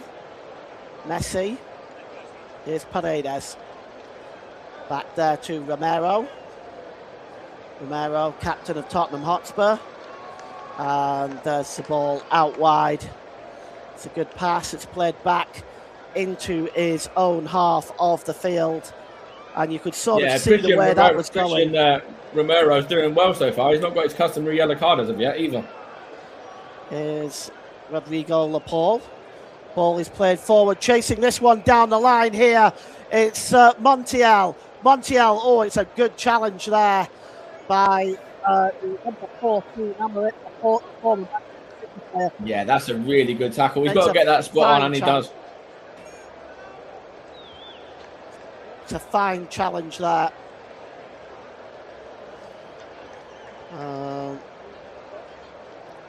The corner is going to be taken down the left-hand side. And 5, 6 Argentinian players in there, but Lionel Messi rather to take the corner. It's attempted to be flicked on by McAllister. Disappointing in the end, but you could see there that what Argentina was trying, a training ground manoeuvre with McAllister coming in and trying to flick that ball on. Yeah, you can see what they were trying to do there from Lionel Messi, and it's a good idea to try these different techniques as well. You know, in a game like this, when you're trying to break your opposition down, you know, there's not any given way of doing it. So, you know, there's no harm in trying at this stage. Here's Rodri. Rodri gives the ball back to Porro. He goes back to Simeon. Simeon launches the ball downfield as Argentina have started the second half with a bit more positivity about them. And having Paredes on just gives them that extra dimension in the midfield. And it's picked up there by Paredes. Drops the ball back there to Tagliafico. Tagliafico goes back to the goalkeeper, Emiliano Martinez. And here's Romero. Montiel, good challenge. I was just saying earlier on in the first half regarding the Argentina, the way that they're playing this game out, and obviously with the game yesterday, you know, it's been a very different game, but it's actually been a very different game to their last final as well, when they drew 3-3 with the French and obviously won that one on penalties. So, you know, they've shown a different kind of way about them today, Argentina, so far, and they've done that in this tournament as well. So it might be, as Luke said on the panel at half time, and I think Russ and Dan may have alluded to it as well, that Argentina may be trying to see this game out until the 70th, 75th minute, and then going for it a little bit more when you've got, you know, 15, 20 to go. Rodrigo de Paul just fouled there. He was turning away from Bueno, so it's going to be a free kick. Readying themselves to come on, Facundo Medina and Nahuel Molina for Argentina, ready to make their third and fourth substitutions. They'll be coming on shortly. Here's Alvarez overlapping. There is that's Tagliafico. Tagliafico drops the ball back, picked up here by Paredes. I don't understand those Argentina substitutions, right? They've made a substitution at half time, getting Paredes on, and they're obviously thinking about getting a change on the fullbacks alongside that at half time, right? Why don't you just make the 3 changes at the break? Why wait 5 minutes? I don't understand them. Not sure of that one, Mike. You'd have to ask. You'd have to ask Lionel Scaloni on that one. I'm not sure. He's one of the few footballers and managers that I've not got in my contacts. Ball played forward, and it's just one back there in the middle of the park by Fabian Ruiz. It's now with Lamine Yamal. Yamal drops the ball back, and it's picked up by Aymeric Laporte. Laporte on the halfway line plays the ball across to Kabasi, and Lamine Yamal is down. He's clutching his face, so it's there's a bit of a argy-bargy going on here as well. I think it might be with Julian Alvarez. There's another Spanish man that's gone down as well. So there's a few of the Argentinian players there that are losing their head a bit. Yeah. Yellow card has just been waved in somebody's face. I think it might have been to Alvarez potentially. Well, it was waved in the face of an Argentinian player. I'm just not quite sure who it was. We'll get a confirmation for you on that in a moment. Let's have a look. Well, Lamal goes down. Okay, let's take a look at this and see what's going on. He goes down, but I don't see any kind of contact. Yazabal is going to be... Paredes, it's got the yellow. Paredes got the yellow. Thanks for that, because I wasn't sure exactly who it was. So the number 5 Paredes picks up a yellow enough. I think also Oyarzabal is going to pick up a yellow card as well. So double booking there for both sides. And here is Mark Cucurella. At least we're seeing a bit of fight, though. I know, obviously, it's not the kind of fight that you want to see, in all fairness, but at least it's something. And the ball is long, headed down there by the central defender Otamendi, and it's played back to the goalkeeper. Poor clearance by Emiliano Martinez. It's launched forward to Dani Olmo, but helping to win that ball back is Alexis McAllister, midway inside his own half of the field. The ball is played forward by Tagliafico, looking for the run of Paredes. It's going to be a throw-in for Argentina. About 15 yards inside his own half of the field. And throw-in is released quickly, and a shove over. That's going to be a free kick. A really pointless foul on Alvarez. Well, just showing why Paredes got a yellow card. It's because he went in and he shoved Dani Olmo to the floor, and then that's why Mikel Oyarzabal decided he wanted to get involved as well. So, yeah, Paredes there just decided that he wanted to, change from playing football to wrestling for a few minutes. Well, it was a silly challenge by Paredes. He didn't really need to get involved. It's a foul on a free kick. Here, the foul on Montiel, and a free kick for Argentina, which is taken quickly. Alvarez tries to touch the ball up, loses control of it as this scrappy game continues, much the same way as it ended the first half. Goes back to the goalkeeper Simeon, releases it to Laporte. Laporte, quick 1-2 with his former City player Rodri. It's released again to Kabasi. Infield here. This is forward now. Here to Oyarzabal. Oyarzabal's got time and space in front of him. Slides it back. Oh, it was laid off there by Bueno to Oyarzabal, but not laid off well enough, and Argentina get the ball away. And that started from the goalkeeper as well. That started from the pass out from Unai Simon there, and then the counter-attack started from all the way back from the Spain number 23 there. So obviously, people still might be a bit critical regarding the way that the game's played, about goalkeepers playing out with their feet, but that's a moment there of of how it can work in transition for you as well. Well, Oyarzabal apparently was not shown the yellow card, so I just want to correct that. Oyarzabal was not shown the yellow card. Paredes just received the booking instead for that shove on Olmo. That moment again as well. That was actually a really good one-touch football from Spain. It's literally one-touch pass every single time, and it's a good block from, I couldn't quite see who it was, the defender. Good. Got his foot away, got his foot in and got the ball away, but good movement there from Spain. Ball played forward to Olmo. Olmo into the penalty area, tries to pull the ball back to Cucurella, but getting there first with a challenge was Romero.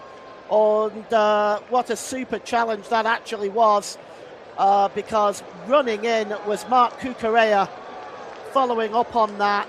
And it would have had a. That's a fantastic pass down the line to Dani Olmo as well. That's an eye the needle kind of pass, and then he sees Mark Cucurella, and it's good defending as well. But yeah, at least we've got a bit of action in the opening stage of the second half. A corner to Spain. Challenge, in fact, made by the clearance, in fact, made by Montiel. KT says, "Who are we wanting to win today?" Well, KT. Well, I think everyone has gone with Spain. I think everyone's gone with Spain, haven't they, in terms of prediction-wise? Yeah. Cross coming in here, deep to the back post by Ruiz, but it's over everybody's head and goes behind for a goal kick. Spain 0, Argentina 0, and we're going to see another substitution, and this will be the 5th substitution. just actually no, the other substitutions were not made. So they've had a change of heart.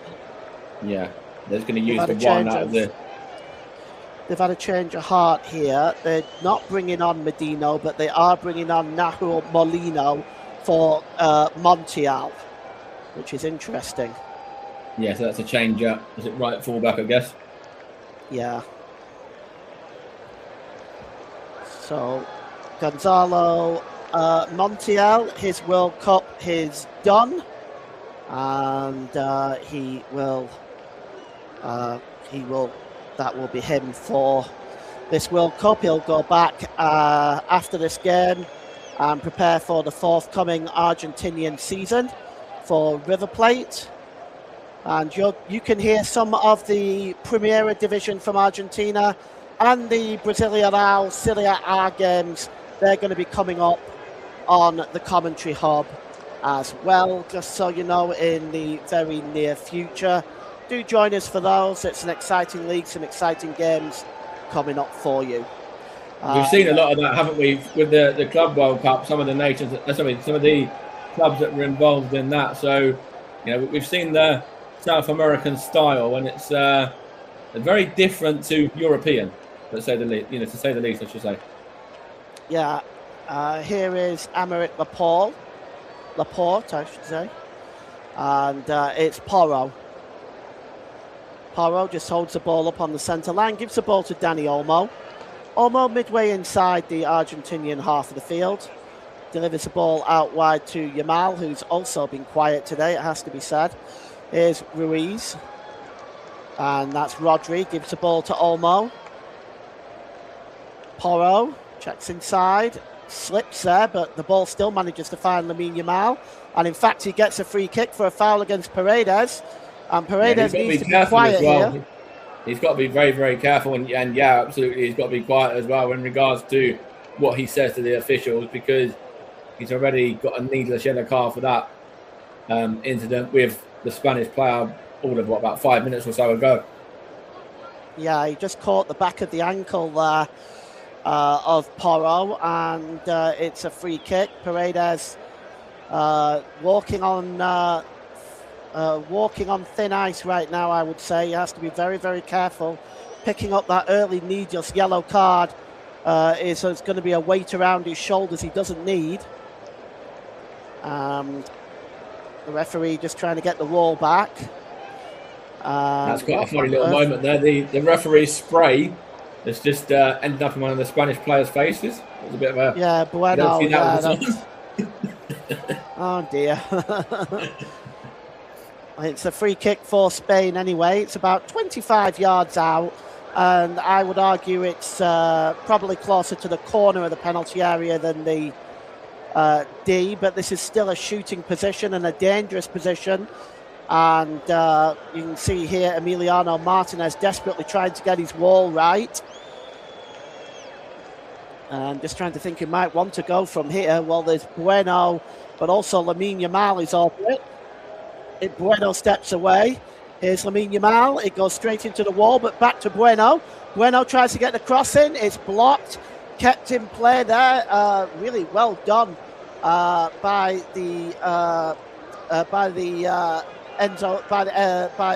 Enzo Fernandez there. And now Spain are finally going to the bench. And we are looking at number 7, Ferran Torres, and number 20, Pedri. And coming off is Oyarzabal and Fabian Ruiz. So that's interesting. What do you make of that? Yeah, I think that's probably the right decision. I know obviously Oyarzabal has been one of the revelations for Spain at this tournament, but I think he's been quite quiet in this game. He's been kept quiet by the Argentinian defence. And Fabian Ruiz, he's come in over the last few games for Pedri, and obviously we all know about Pedri's quality and the fact that he's still young as well, and they've now got a little bit of youth and experience in terms of him partnering Rodri in the centre of the park. It's a free kick. With 62 minutes gone here. Just into the back of him again. It's Paredes again with that foul he really, really needs to be very careful. He's got to be walking a tightrope. Yeah, if he carries on like this, he's not going to see out the game. He's had 17 minutes on the pitch, and he's made a needless shove and 2 fouls as well. Like, he's really got a, you know, you're saying that he's walking a tightrope. He's or walking on thin ice. 100%. He won't see past the 70th minute if he doesn't buck his ideas up and try and control his temper a little bit here. And Tagliafico there is signalling to the referee that Lamine Yamal dived, which it did look like he did as well. The free kick is the goal kick is taken quickly, and it's brought down by Messi. Messi loses, or it was lost, in fact, there by McAllister. And now here is Rodri. And you can see that the efforts on goal, there's been 5 by Spain, 3 on target. Argentina haven't had a single effort on goal, which says a lot about this game. It's long and headed down comfortably by Otamendi. And here is the number 20, Pedri. Pedri gets the ball out wide, and it's Bayana. And picked up by Pedri again. Plays the ball across to Olmo. Olmo with a shot. Oh, it's spilled by Martinez, but for him, it rolled behind for a corner. Yeah, very fortunate there for Emi Martinez. The ball bounces just in front of him, and you'd expect him to claim that into his gloves, but it just kind of comes off of both of his hands there and away for what's a very needless corner to be given away. Yeah, corner to Spain, and it's actually quite lucky it didn't end up in the net, if I'm being honest. Agreed. Yeah. The corner is going to be taken by Lamine Yamal. And now the referee is just stopping plays. He's going to have more words. Looks like he's having a word here with Argentina, their number 19, Otamendi. But it's going to be a free kick. It's going to be a corner rather to... Oh, it's a very disappointing one by Lamine Yamal. It's cleared away, but the clearance isn't any better. It goes straight to Porros. Back to Yamal again, who gets a second bite of the cherry. And it's flicked over and away by Paredes. But that ball back into the middle here was a lot better. Paredes just winning the vital header there and putting it behind. Yeah, it's a great delivery in from Lamine Yamal. And then obviously Paredes doing what he was brought on to do, which is to shore up the Argentinian defence a little bit. Corner comes in. It's headed on by Olmo, and just putting his foot on it is Romero. Romero is going to clear this ball away as it's now picked up by Cucurella. And this game as well, Mike, I'm not sure how you would describe this game so far, but what I'm seeing is just very, very scrappy play. We're seeing not a lot of quality considering the two sides that are put in front of us today. I have to say, I think you've summed it up pretty perfectly, really. It's hard to argue with any of that. Spain have been dominant in terms of controlling the ball, and they've had a few moments, but Argentina have really not got going at all. And here's Bueno now. Bueno gets the cross in. That's going to be too close. Oh, it's put behind. He didn't need to do that, Tagliafico. The ball was already going behind for a goal kick. But Tagliafico gets his head on it and gives Spain another corner. As that header goes into the Argentinian fans behind that goal. I like this comment from Dan. Spain trying to play football, Argentina trying to replicate their rugby team that played England yesterday. Well, I mean, anybody that's watched the Premier League knows it's a physical league. The corner comes in. This is the way Argentinian players are brought up and play the game. They've always played the game this way in a very physical fashion. Cross coming in again. A header on goal there by Ferran Torres. But it's a good save by Emiliano Martinez in the right place at the right time. That's right. He was better that time. I think the ball was just headed out anyway from Lamine Yamal. And it was straight down the nose of the Aston Villa goalkeeper that time around. And it's something that at least he was able to keep hold of that one. Well, the referee what's he doing here? He's signalling at something. Hydration break potentially, now that there's an injury. I don't know. I don't know what he's doing.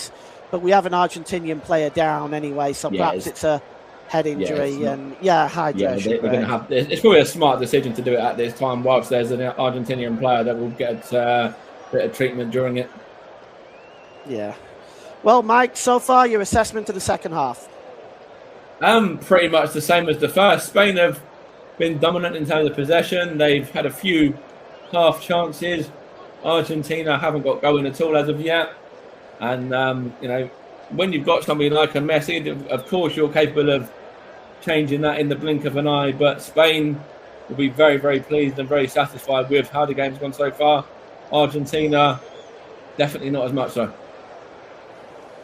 Well, I'm going to see, as this game progresses, Mike, what changes are Spain going to have to make? Because right now, they have had a few shots on goal, but they haven't really had any chances that we would call quality chances. No. They've had some half chances, and Argentina, well, they haven't gotten anywhere near the goal. I suppose we really need a Spain goal, really, don't we, in order to open the game up?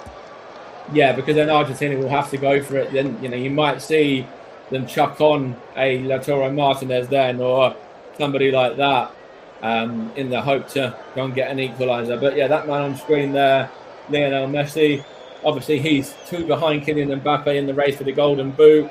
I think he's 1 behind him in terms of all-time World Cup goals as well. And I'm sure he's still going to have an impact on this game. He's not had an impact on it yet, but don't count him out. You'd be foolish to count Messi out at all. Yeah. Yeah, absolutely. I mean, England did a half-decent job on him in the first half, didn't they? They made it difficult for Argentina, but really in the end, I think when Argentina scored as well, I think when England scored, rather, I think they had then Argentina where they wanted them. They had the momentum, England, and they kind of threw it away, really, didn't they? But I have Argentinian subs here now as well. When one of those coming on is Medina, who was going to come on around about 15 or so minutes ago, but the other sub that's coming on is an interesting one.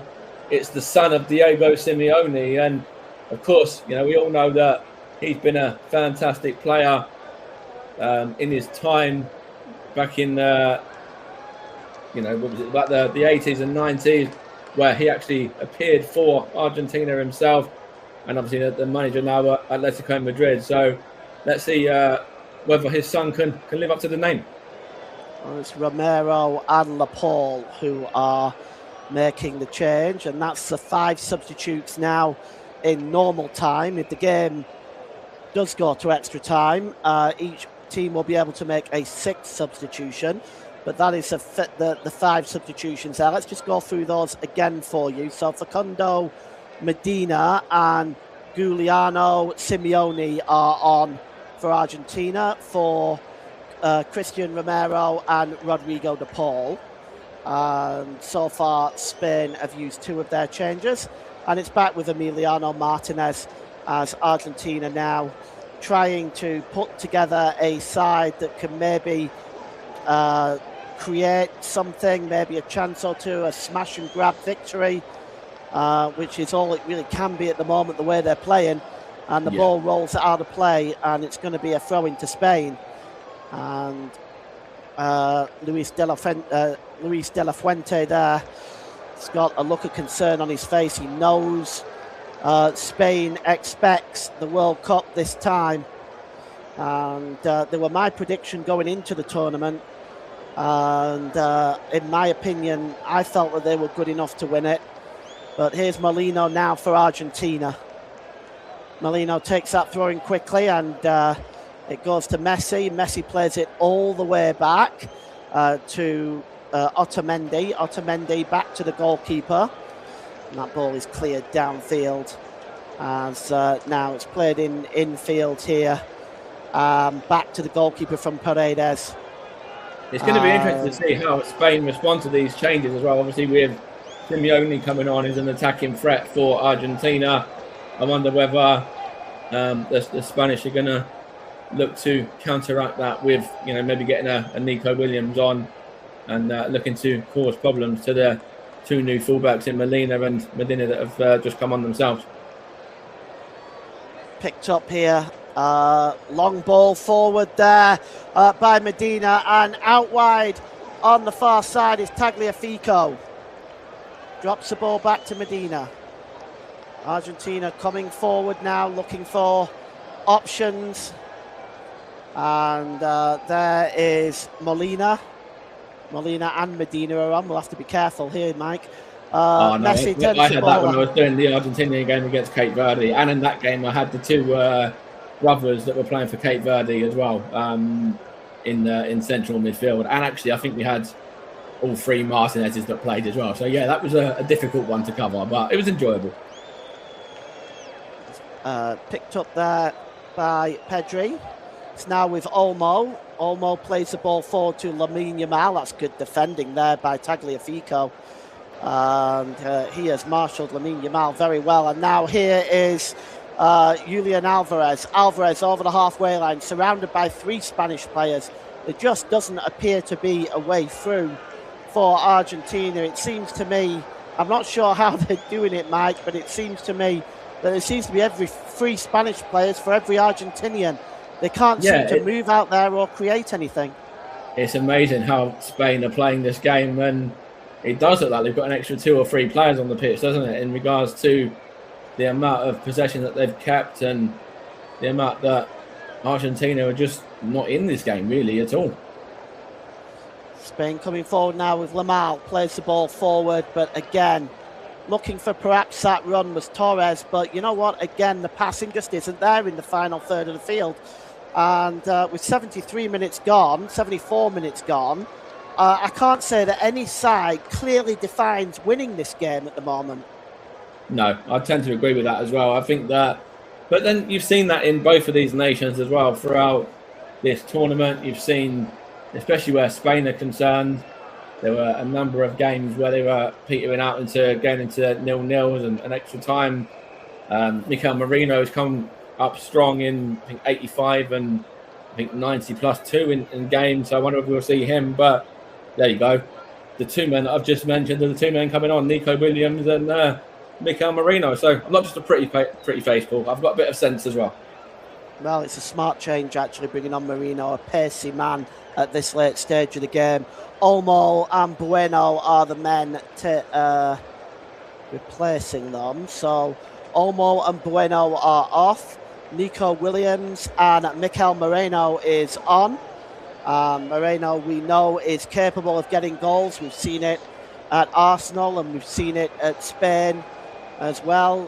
He's often played in that number 9 role for Arsenal as Paredes clears that ball downfield. Headed on there. And Nico Williams trying to win that first battle. Got a Spanish player down right there. The fourth time now. Let's have a look. Oh, he just went clattering into the back, didn't he, of Mikel Merino. Welcome to the game, Mikel. Absolutely. And that, as I say, that's the fourth time that, well, the third foul that he's made, and then obviously the shove, which got him the yellow as well. He is really, really on thin ice now at this stage. He has to be very careful, doesn't he? And they can't replace him now until extra time if they do want to replace him. Ball is played forward now, but Argentina win the ball back because the ball was given away there that time by Moreno, but Moreno has it back. And the ball is played long down the left-hand side here to Nico Williams. Cucurella. Back to Pedri. Pedri skips inside. Cucurella. Picked up by Rodri. And here's an opportunity and a good save. Effort by Pedri there. He goes down under the challenges, claiming he was fouled. Let's take a look at this again. I didn't think so at first. Nah, not for me. No, not enough on that, is there at all? No. Anyway, here comes Spain again because Argentina just keep giving the ball away. And here is the number 7 there, Torres. And now the cross, Lamine Yamal tries to get the cross in, but it's cleared away there by Medina. And that was a superb bit of defending. But at the moment, it's Argentinian backs against the wall. The shot coming in again, and a good save by Martinez. And the cross coming in. Martinez out of his goal just for a moment. Nico Williams picks it up. Williams I was going to say that Emi Martinez, he's made a few saves in this second half. That was a good effort from was it Pau Kabasi there, and Emi Martinez is coming good so far for Argentina. He's keeping them in this game. Sorry, I should say, for large portions. Okay, and the corner is going to be taken. Kabasi is in there. Nico Williams is going to launch this ball into the box. The Barcelona man, or I should say Athletic Bilbao man. Cross coming in, and all of a sudden now the official has stopped play for a moment. And he's having a word with Nicolas Otamendi. Yeah, it's because there was a foul whilst the ball hadn't been in play. So if you go back to Norway and England, it was very similar to to why the Norwegian goal was disallowed. Corner comes in. In. This tournament, the rules have changed with that. Over everybody's head and out of play.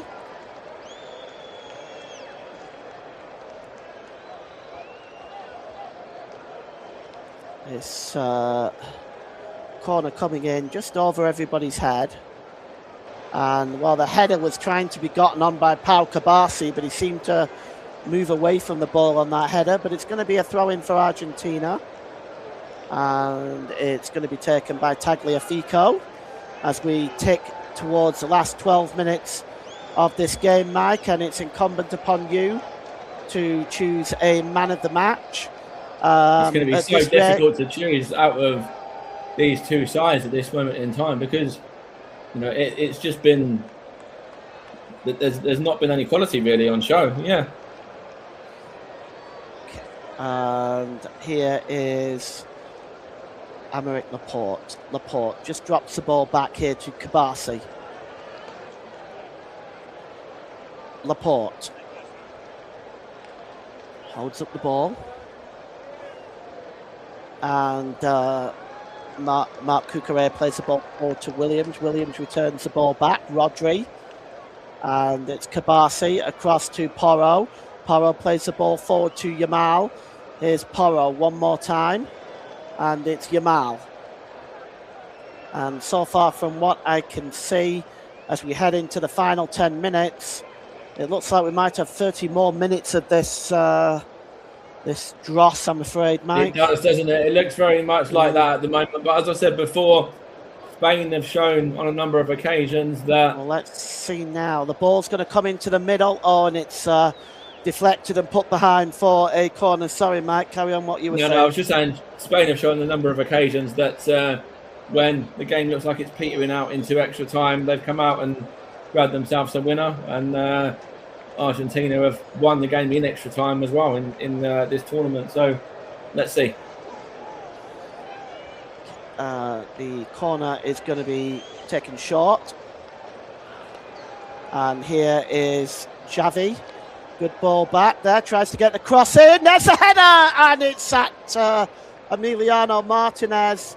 And the header coming in from Torres. It's a good save in the end for the goalkeeper.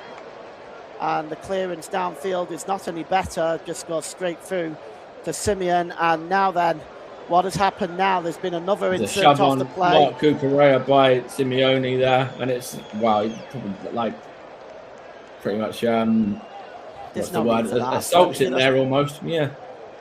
It's kind of pointless, really. It's the Martinez just making a bit of a meal of it.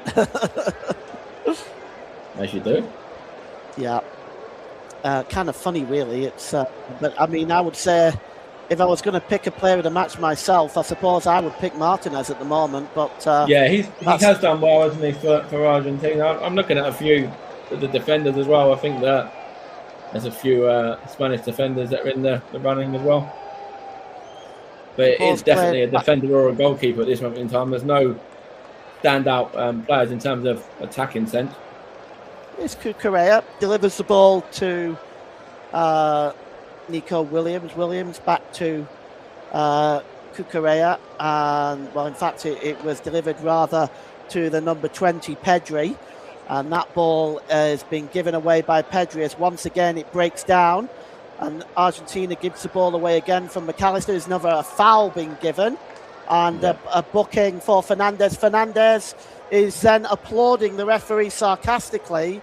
Surely he needs to be worthy careful. of another yellow card, or because obviously there's a yellow card for the foul. But if you're applauding, that's dissent, isn't it? Well, it should be. Whether or not the referee saw it or didn't see it is another matter. But it's a yellow card for Enzo Fernandez. And it goes back to Unai Simon. And he's going to launch that ball downfield now. And all the way down to the goalkeeper, Emiliano Martinez. And there's a certain element now between both sets of fans of falling asleep, I might say. Yeah, but of course, Spain, when they won the World Cup back in 2010, that was in extra time with Andreas Iniesta's goal. So, maybe they're holding out for similar to happen again. Well, certainly possible. We're going to have a winner one way or another. So it'll either be in normal time, extra time, or penalties. And here is the number 6 there for Spain. Just trying to get that ball. Mikel Moreno just trying to win that ball. Spain still have it. And it's Kabasi, gives the ball to Laporte. Here's Cucurella. Cucurella out wide to Nico Williams, who is dumped to the ground. Referee says no foul. And now Argentina can come forward with Messi over the halfway line. Oh, it's a really great ball. Chasing this one is Molina, and it goes back to the goalkeeper Simeon, who just lashes the ball downfield. And a foul there by Enzo Fernandez. He has to be careful. He's already been booked. Yeah, and you see that the Spanish player there kicks the ball at him, trying to get him a second yellow as well, which is maybe a bit of gamesmanship there, trying to get the Argentinian man his second yellow in his marching orders. Yeah. There's Donald Trump talking to the First Lady. Maybe he's explaining the offside rule as if he knows. The ball is forward here, and the cross attempting to be gotten in there by Torres, but it's put out of play. Donald Trump's definitely not explaining the offside rule. He's talking about how he's played golf with half of these players on the pitch. Yeah, that's probably it. That's more likely, isn't it? Yeah. If you haven't already done so, Mike, just give Russ your player of the match, if you would, please. Not that's fine. Just keep an eye on the final few minutes as well. Yeah. Here's Marc Cucurella. Cucurella lays the ball off here to Kabasi, or Aymeric Laporte, I should say. Back to Laporte again. And Kabasi again. Oh, good play. Just tried to get away there, did Pedro Porro, but reading that really well was Medina. And we've just got some comments in the comment section I've got to catch up on. And I'll get up with that because it's somebody called Daniel Rush. Hello, comments. Yeah. I know who that is, yeah. I hope Spain can get the win tonight in this game, but Argentina seems to be getting better in the second half, just like against England on Wednesday. Truckers World wants penalties. Daniel, welcome, by the way, if you're new to the commentary hub. Please feel free He's been in a few times. He's a friend of mine, and Russ is, and he's one of our ones that we've brought across over from one of the other platforms. Ball is picked up here by the number 6 Moreno. In field and over the halfway line. Out wide there by Rodri. Picks up the ball again, Rodri, lays it back. There's Moreno. Moreno lifts it into the penalty area to Torres. And the shot is behind for a goal kick.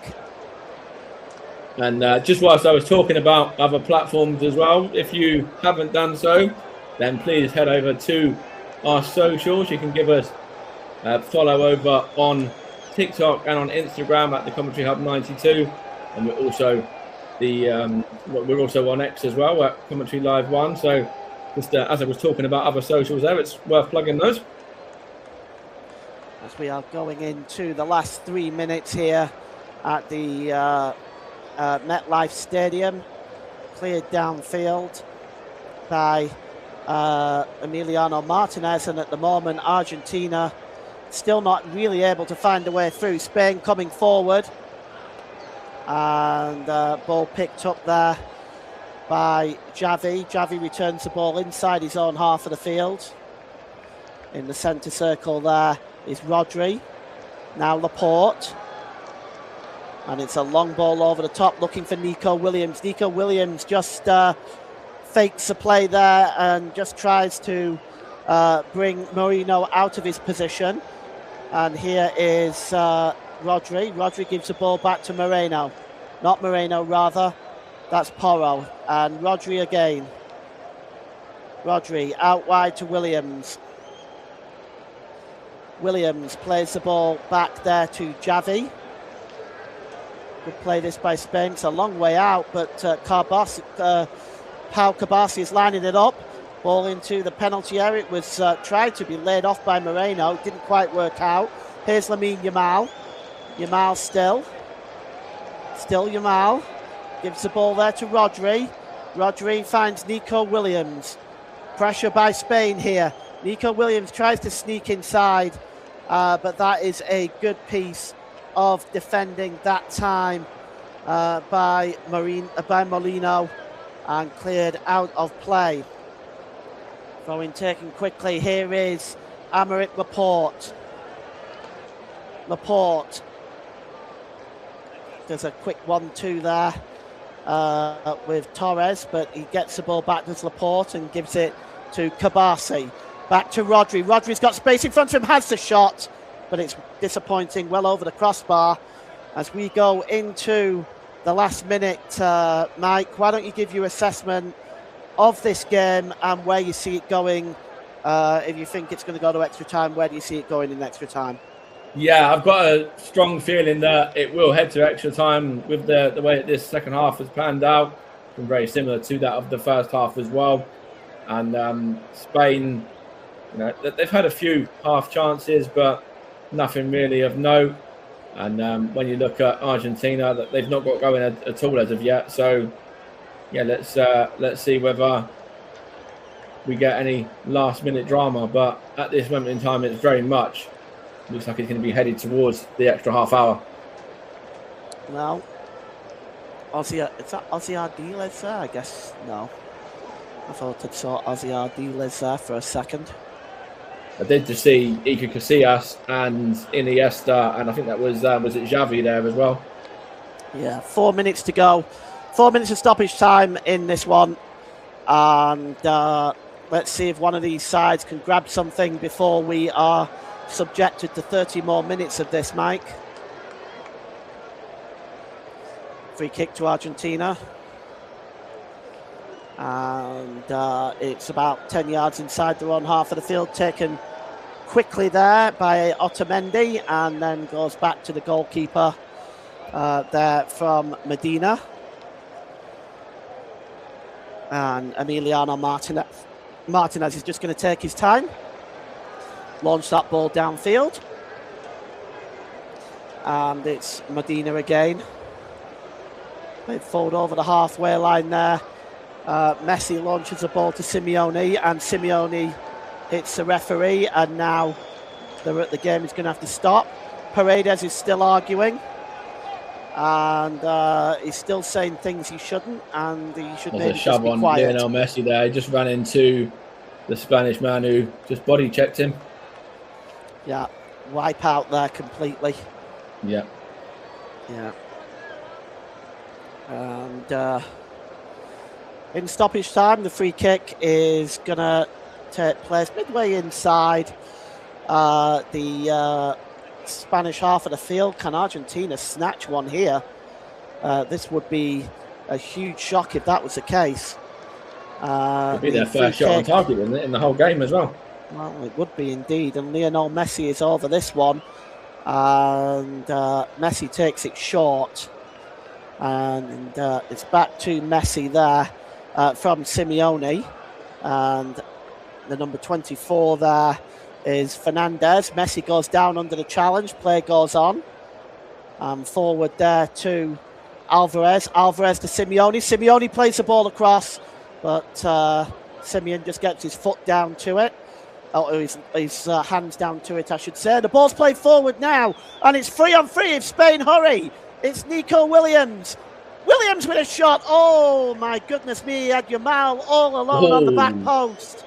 Look at that for a challenge. That is, wow, that was so late. And that's a second yellow for Enzo Fernandez as well. Wow. Yeah, that's a red card in its own right. Yeah. That is a brutal challenge. He cannot have any complaints. Absolutely no complaints there, because that was an absolutely savage challenge. It was. That's a red card in its own right. You know, he's given him a second yellow there and sent him off, but he could do serious damage to Pau Kabasi there. Let's have a look at this again. Actually, it wasn't that bad. It wasn't that bad. Is that really worthy of a yellow card? I think so. It's late, but I don't think it's that bad. Maybe it's the reaction as well, though. Maybe it's the reaction of the Spanish. It is. He goes up in somersaults up in the air. No, not for me, Mike. At first, it looked like it could have been a leg breaker. In all fairness, but then it's the reaction of the Spanish players. Yeah. Yeah, I think you can consider it quite harsh, actually. But he's off anyway. And I don't think the Argentinian players are still arguing. And Paredes is getting involved, and he needs to stay away from this, really. Yeah, he might be going off. He might be going off with him. Yeah, that's it exactly. But it's sending off. VAR may check this, right? Yeah, I think they might overturn this if they do, because I think it would be kind of harsh. Yeah, in the moment, it looked like it was a very, very late, very rash challenge. But see, you know, you're getting Dan saying second yellow for sure. Studs are down. Then you're getting Russ saying VAR might check it. You know, I at first thought it was worthy of a second yellow, but then again, I said red at the time with the way that the Spanish players reacted. You know, I don't think anyone's in agreement in terms of fully, at least at the moment. No, it's not for me. It's not for me. We've seen worse challenges than that today, and yellow cards haven't been given. So, no, not for me. It's late, yes. It's not dangerous. I think the way he goes somersaulting up in the air like I don't know. But yeah, it looked like he was doing a little bit of gymnastics there, didn't he? Yeah. Yeah. But the red card stands, I think. Yeah, it does. He is off. Yeah, and the game is going to continue, and Argentina's task has become that much more difficult, going down to 10 men. Second yellow card for Enzo Fernandez as he goes off, and that will please many England fans I could name. The ball is out wide to Nico Williams. Yeah, I know exactly one of the ones who I know one of the ones who you're thinking of, and I would probably agree. The ball is here now with Rodri. Rodri just plays the ball out wide, and Lamine Yamal. Yamal just loses possession, and Argentina can come away, as I think they're now going to be playing for extra time and penalties. That's a foul. That's a free kick. That's Paredes again. That's like what, five times? Paredes again, and that is. And for me, that's a worse challenge. Yeah, that's a second yellow. That should be Paredes making Argentina. That's a worse challenge. Yeah, that should be them down to 9 for sure. Yeah. This is what I just honestly I don't know what to make of it anymore. There's a certain word which I want to use, and I'm not going to use it because I want to be as fair and as unbiased as possible, but it starts with the letter C. Yeah, I don't know. I've seen a lot of incidents. I know there's a lot of conspiracy theories about, but I don't know. but that one was worse than the other one. So I don't think you can really use that word effectively in this discussion. But it's a free kick to Spain anyway, as we have played 7 minutes of stoppage time. And standing over this one, the Argentinian fans looking on with some stress. Going to be the last chance of the game as well before we go to what looks like it's going to be an extra 30 minutes. Lamine Yamal over this one. And also Porro. Let's just see who's going to line up with this one. And I've got to think it's got to be Yamal, but it might be Porro. It's sort of his distance too. Let's see, as the referee is just making sure the Argentinian wall is behind that white line. As the referee is still trying to get them back. And the free kick now is going to be taken.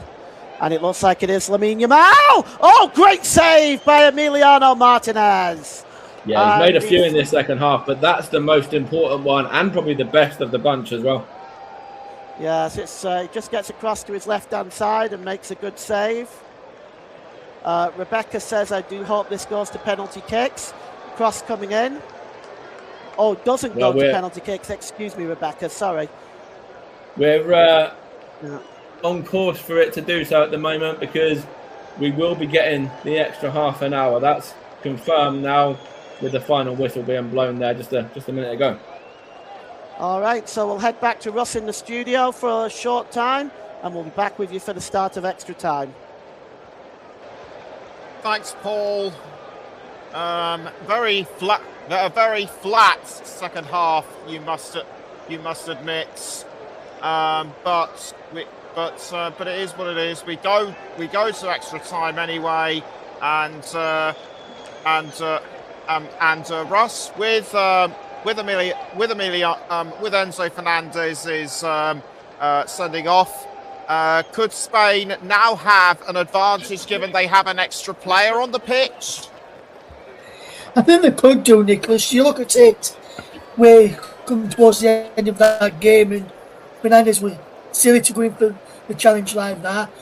The Spaniards could be thinking they could be playing against 9 men in this game because you see Paredes could have been sent off as well. So Spain, I think, will look at this and think we've got the best chance. We could win this now. It's 11 against 10, could be 11 against 9. We've got the best chance. One of their danger men in Fernandez has been sent off. Now we're speaking about getting on the ball a bit more at half time.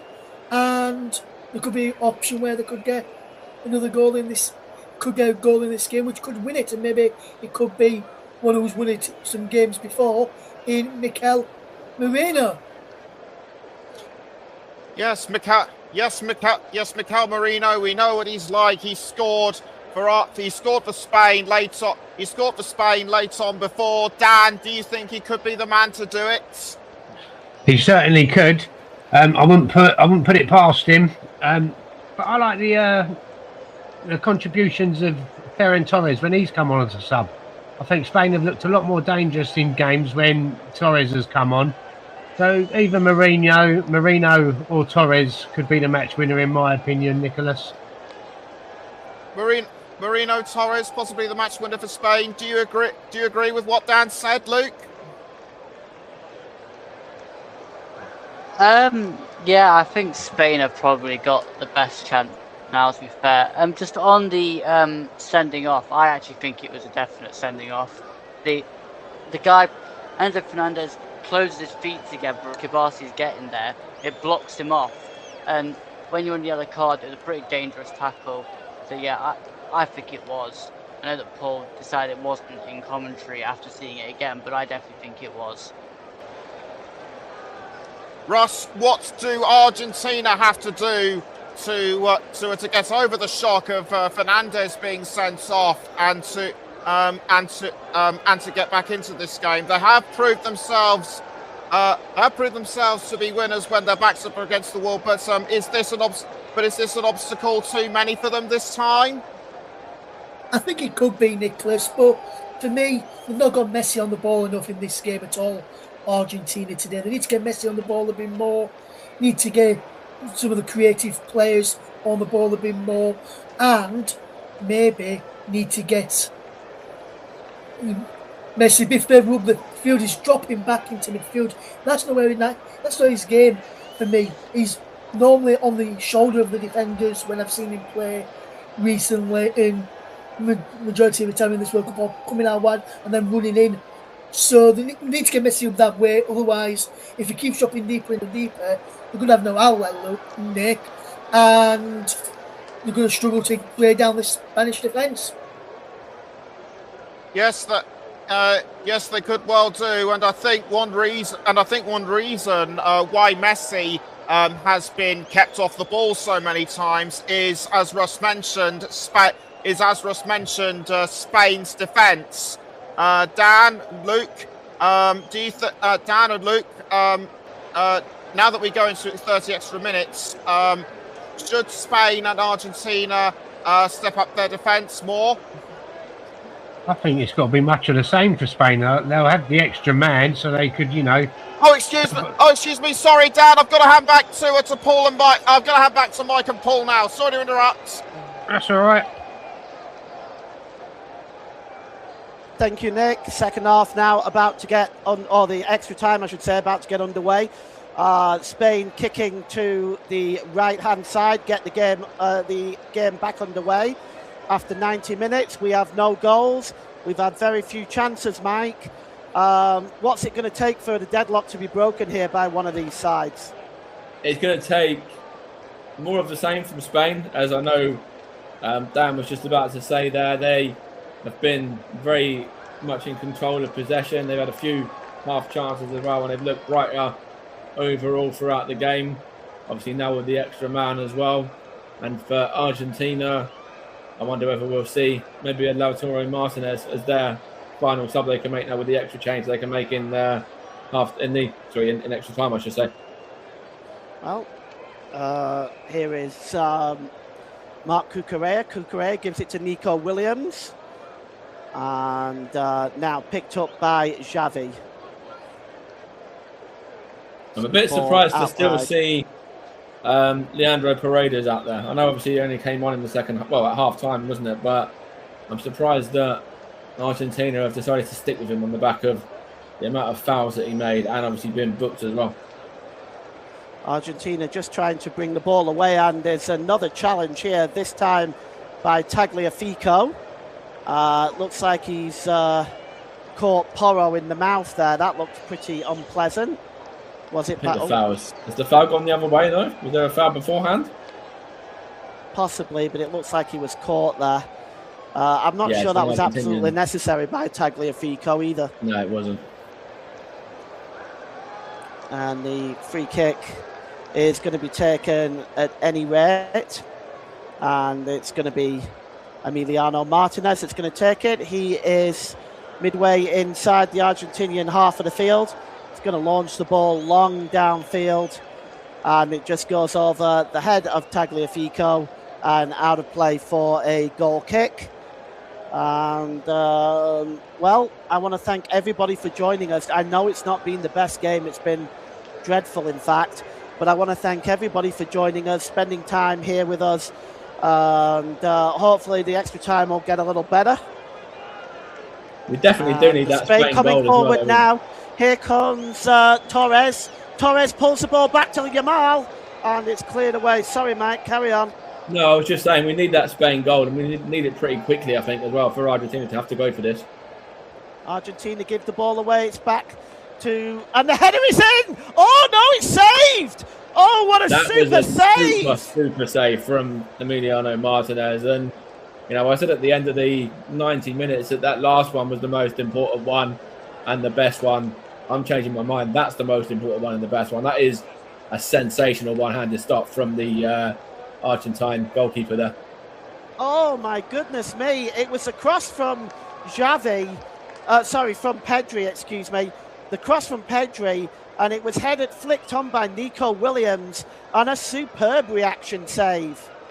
And, well, that is the one that if Argentina do go to penalties, they can look towards Emiliano Martinez as being a big reason why, and that is a super reaction save.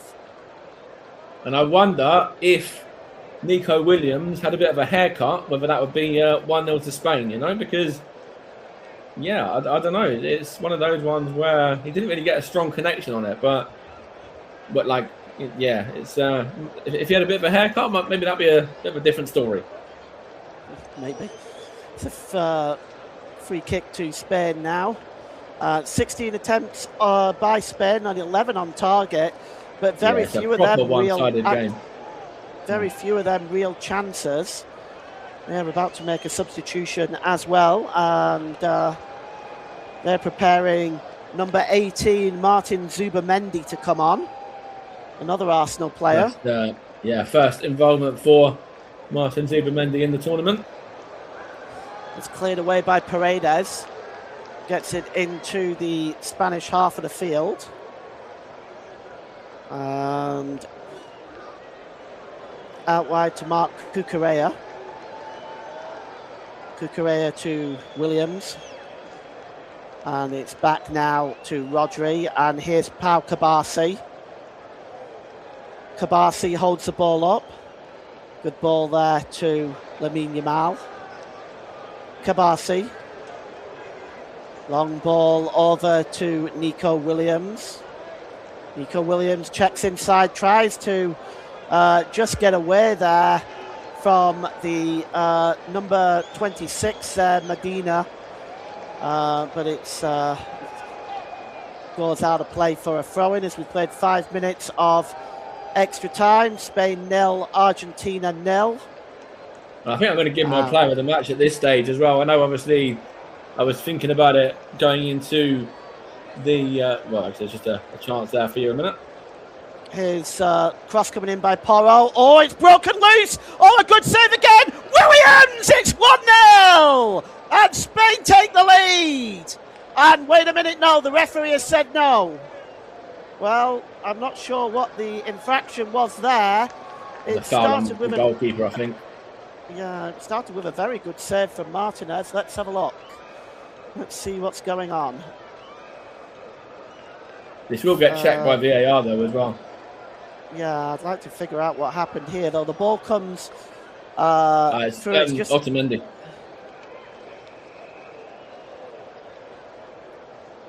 Oh, Moreno tries to get a touch. Good save by the goalkeeper. Yeah, it wasn't on the goal. It was. There's nothing on there. No, that's not a foul for me either.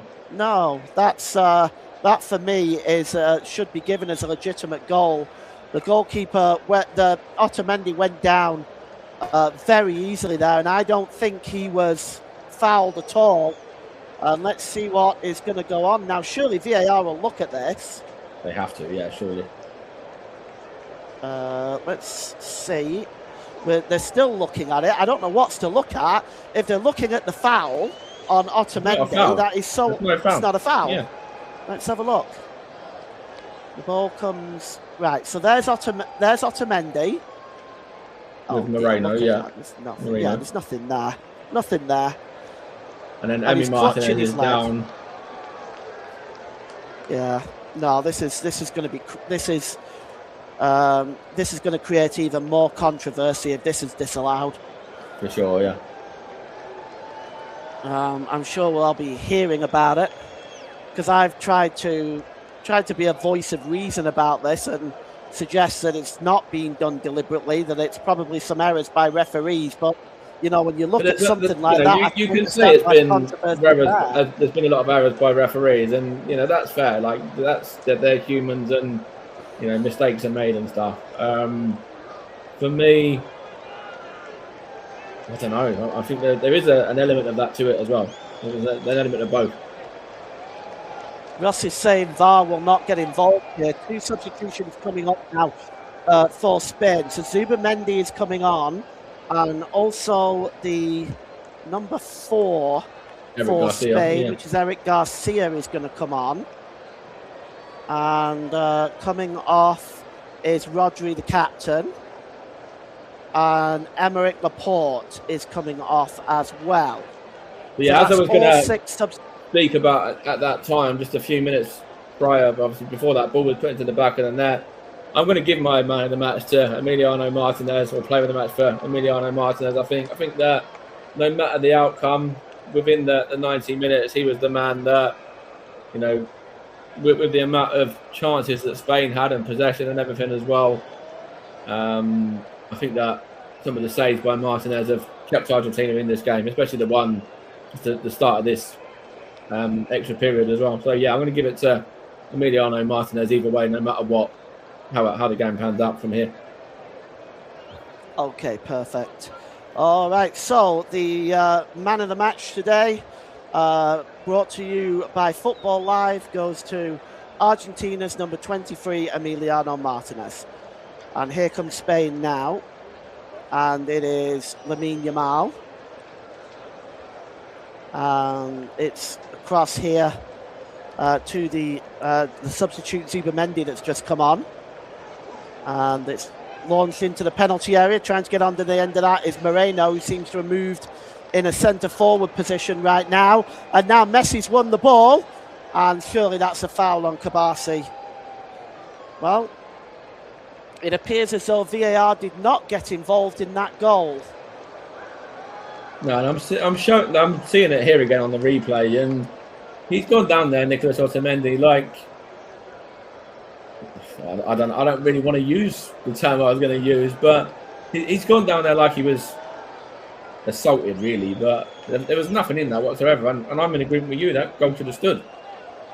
Yeah, it definitely should. It's another controversial moment. It's going to have a stain on this World Cup. Here is Porro. Porro gets across towards the back post. The header is flicked away there by Medina. Back again, Spain coming forward. It's Zubamendi. Back there to Pedro, or Pedri, I should say. Zubamendi. Kabasi. Kabasi just gives the ball to Lamine Yamal. And out to the edge of the area, back to Yamal, and he tries the effort, but it's well over and well wide. And we're getting another Argentinian change, I think, by the looks of England in a minute as well. Yeah, I think we're going to see that just before the start of the second period of extra time. Marco Senesi, the Bournemouth player, is the man to come on, and I suspect it'll be, well, it's not. It's for Alvarez. I thought it might be for Paredes. Yeah, me too. Not. You can see here that Argentina are trying to shut up shop a little bit. They know that they've been absolutely dominated here in terms of chances and everything like that. And you can see maybe a little bit of panic here in the Argentinian ranks. You know, that they're putting on an extra defender here, maybe in the hope that this game will favour them in terms of, you know, looking for a penalty shootout, maybe.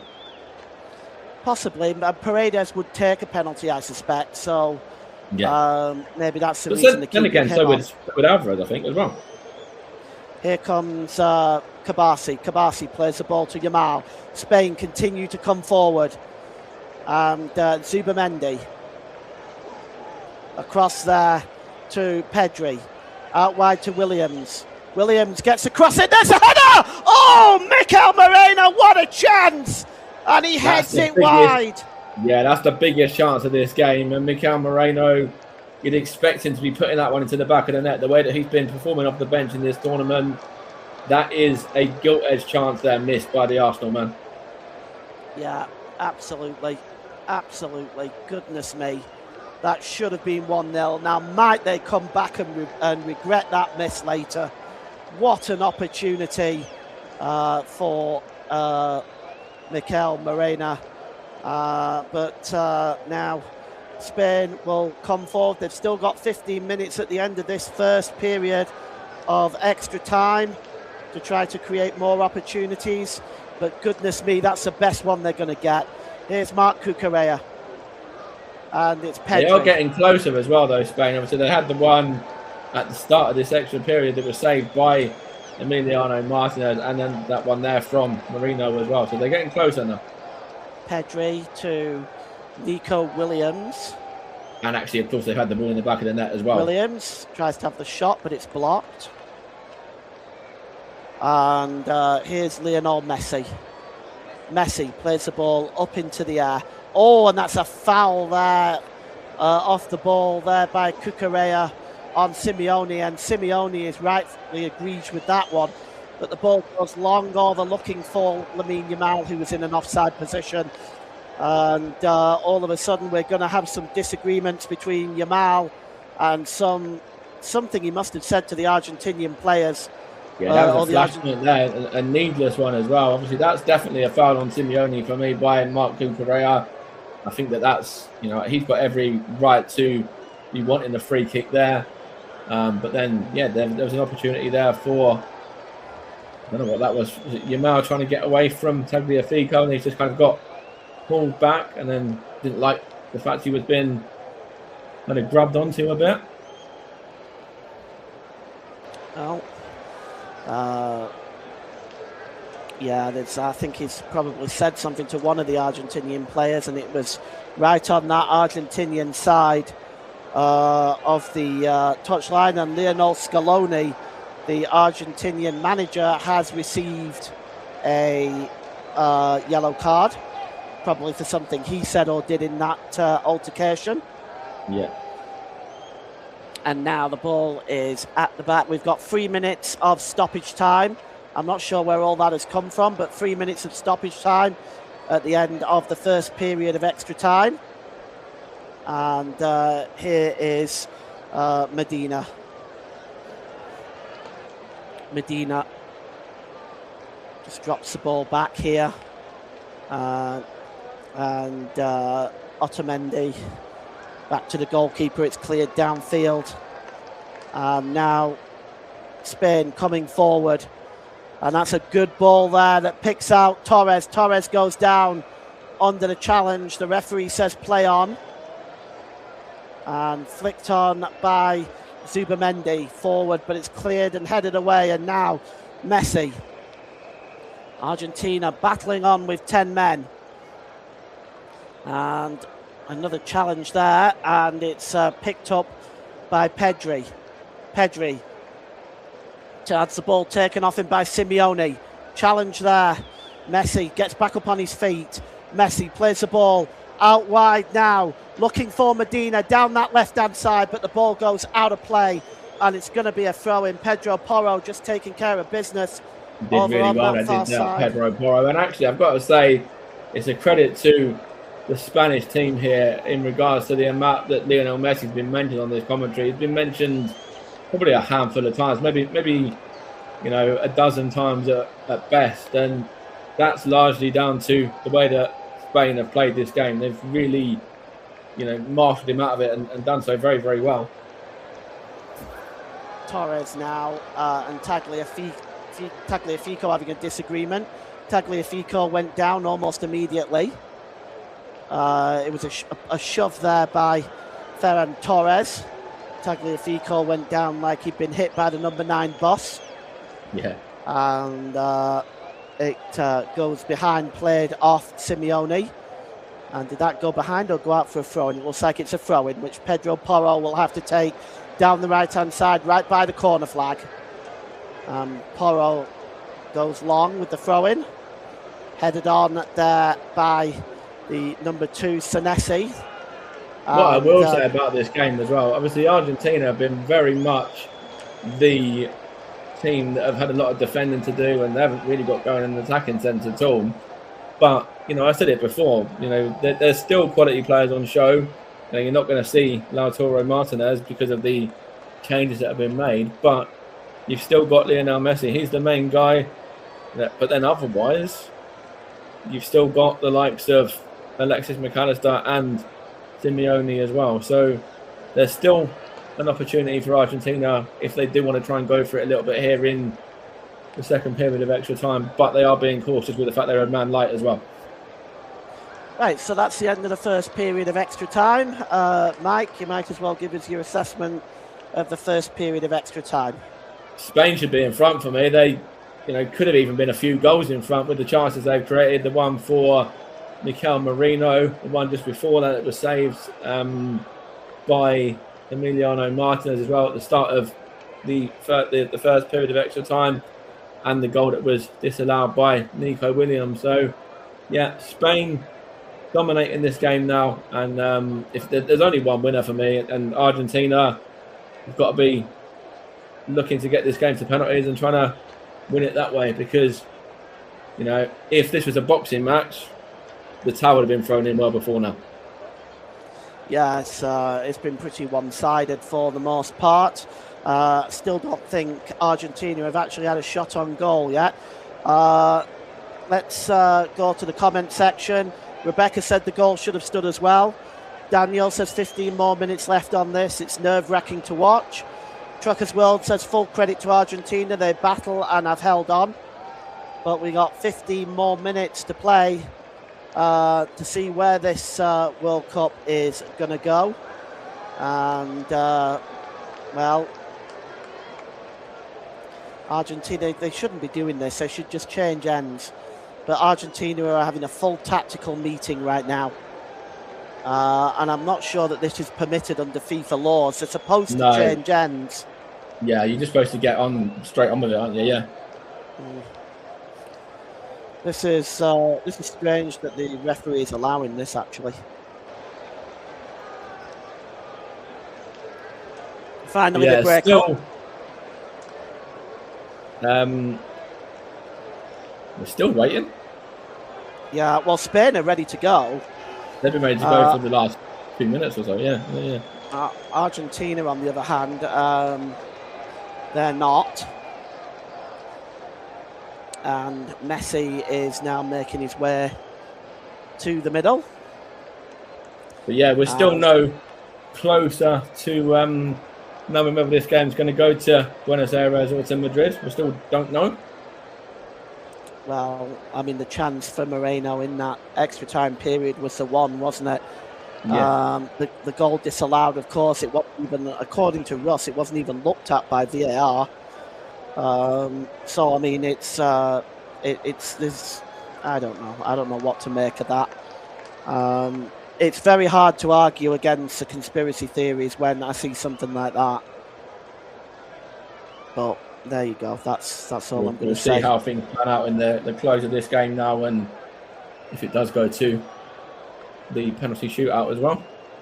Well, the game is back underway now with Argentina attacking the goal to our right, and Spain have got 15 minutes to try to win this one, or we are going to take a World Cup final penalty shootout. I wonder whether that's a record as well, by the way. 105 minutes and 0 shots on target for Argentina. I wonder if that's a record in regards to... Here's Lamal. And the cross coming in towards the back post by Torres. It's headed down. Real chance! Yes! Goal Spain! And it's Torres! But they've got to have a shot now. 1-0! Oh, they've been... I was just about to say that, Paul. Argentina, 0 shots on target in 105 minutes, but they've got to get their backsides in gear now, and they've got to at least have a few shots in the remaining 14 that are remaining, because otherwise they're out. They've lost. Yeah, that was an amazing strike by Torres. The shot itself just angling into the roof of the net. And we'll just take another look at this again. Argentina, well, they're going to have to look at trying to get back into this game. But this game needed that about 100 minutes ago. It did. But let's take a look at it again. Ferran Torres is the goal scorer. The cross comes in here by Yamal. Starts off, well, he doesn't. He pulls the ball back. It's crossed in. And it's headed down by Nico Williams. And Torres just smashes it into the roof of the net. And I'm going to be controversial here. Do you question the goalkeeper at all? Emiliano Martinez there. No. Is he caught in two minds about what he wants to do? Yeah, well, yes. I mean, you could do, but I think he was caught for a second there, but I think it's harsh to blame a goalkeeper for that. It's a proper wallop of a strike. He's not going to stop the strike. I'm just on about, potentially do you question the way that he is beforehand and his positioning in terms of being a bit more decisive, maybe. Yeah. Well, Spain have the lead, and now Argentina are going to have to open up if they want to get back into this game. And, let's see what happens. Let's see what Argentina can produce. Let's see what they're all about. So far, what we've seen in this competition is a resolute, determined, hard-working, focused Argentinian team. And now they're going to have to come from behind again, just like they did against England the other night. Yeah, and they've got to do so against the strongest defence in the tournament as well. So, they've shut out the French, they've shut out Argentina to this point as well. And obviously they've only conceded the 1 goal. And yeah, as Dan rightly says, with 10 men as well, with a man light. So it's a real uphill battle now for Scaloni's side. Now here's Cucurella. And it's Cucurella again. And knocked out of play that time by Otamendi. 20 attempts on goal, 12 on target, none for Argentina. They haven't. I wonder if they're questioning the substitution as well. Obviously, they brought on Senesi to try and shut up shop a little bit, get an extra defender on. This is where you want maybe Lautaro Martinez to come on and just cause a bit of nuisance up front, but they can't do that. They can't use him. The ball's given away now, and it's played forward there. But it's blocked as Medina attempted to get the ball forward for Argentina as we go into the last 10 minutes of this game. And long ball over there to Messi. Messi just checks inside and drops the ball back. Picked up here by Molina. Molina drops the ball back. Otamendi there, gives the ball to Messi. Messi tries to play the ball forward. It's going to need a touch of magic from Lionel Messi. Here's Medina. Medina, no way through that Spanish defence. It's like a wall. And it's back there. And Simeone now seems to have dropped to the back as well. It's a real situation for Argentina. Ball played forward, over the top, but through to the goalkeeper. Unai Simeone is just going to take all day long to clear this. But as we take a look at this, it was headed down nicely and smashed in to the roof of the net. He's not saving that. I put no blame on the goalkeeper. That is a wonderful goal, I should say. A wonderful shot there from Ferran Torres, who... it's a beautiful strike there as Emiliano Martinez needed to. It probably needs to take a lot to beat Emiliano Martinez the way that he played today, and that's a worthy striker winning any game if it's going to be the case. Well, at the moment it's looking like it is because Argentina look very short of ideas. They also look very tired, and well they might. It's been a hard struggle through this tournament for them, as there's a foul there by Alexis McAllister, and he goes into the referee's notebook. Lazy sort of tackle, Mike. Definitely, yeah, and correct decision to give him a yellow card as well. And Argentina still looking to try to get back in this game. Paredes there. It's another late challenge by Paredes. The referee says play on. I count that as about 7 now, in all fairness, and he's still on the pitch. Yeah, here's Morena.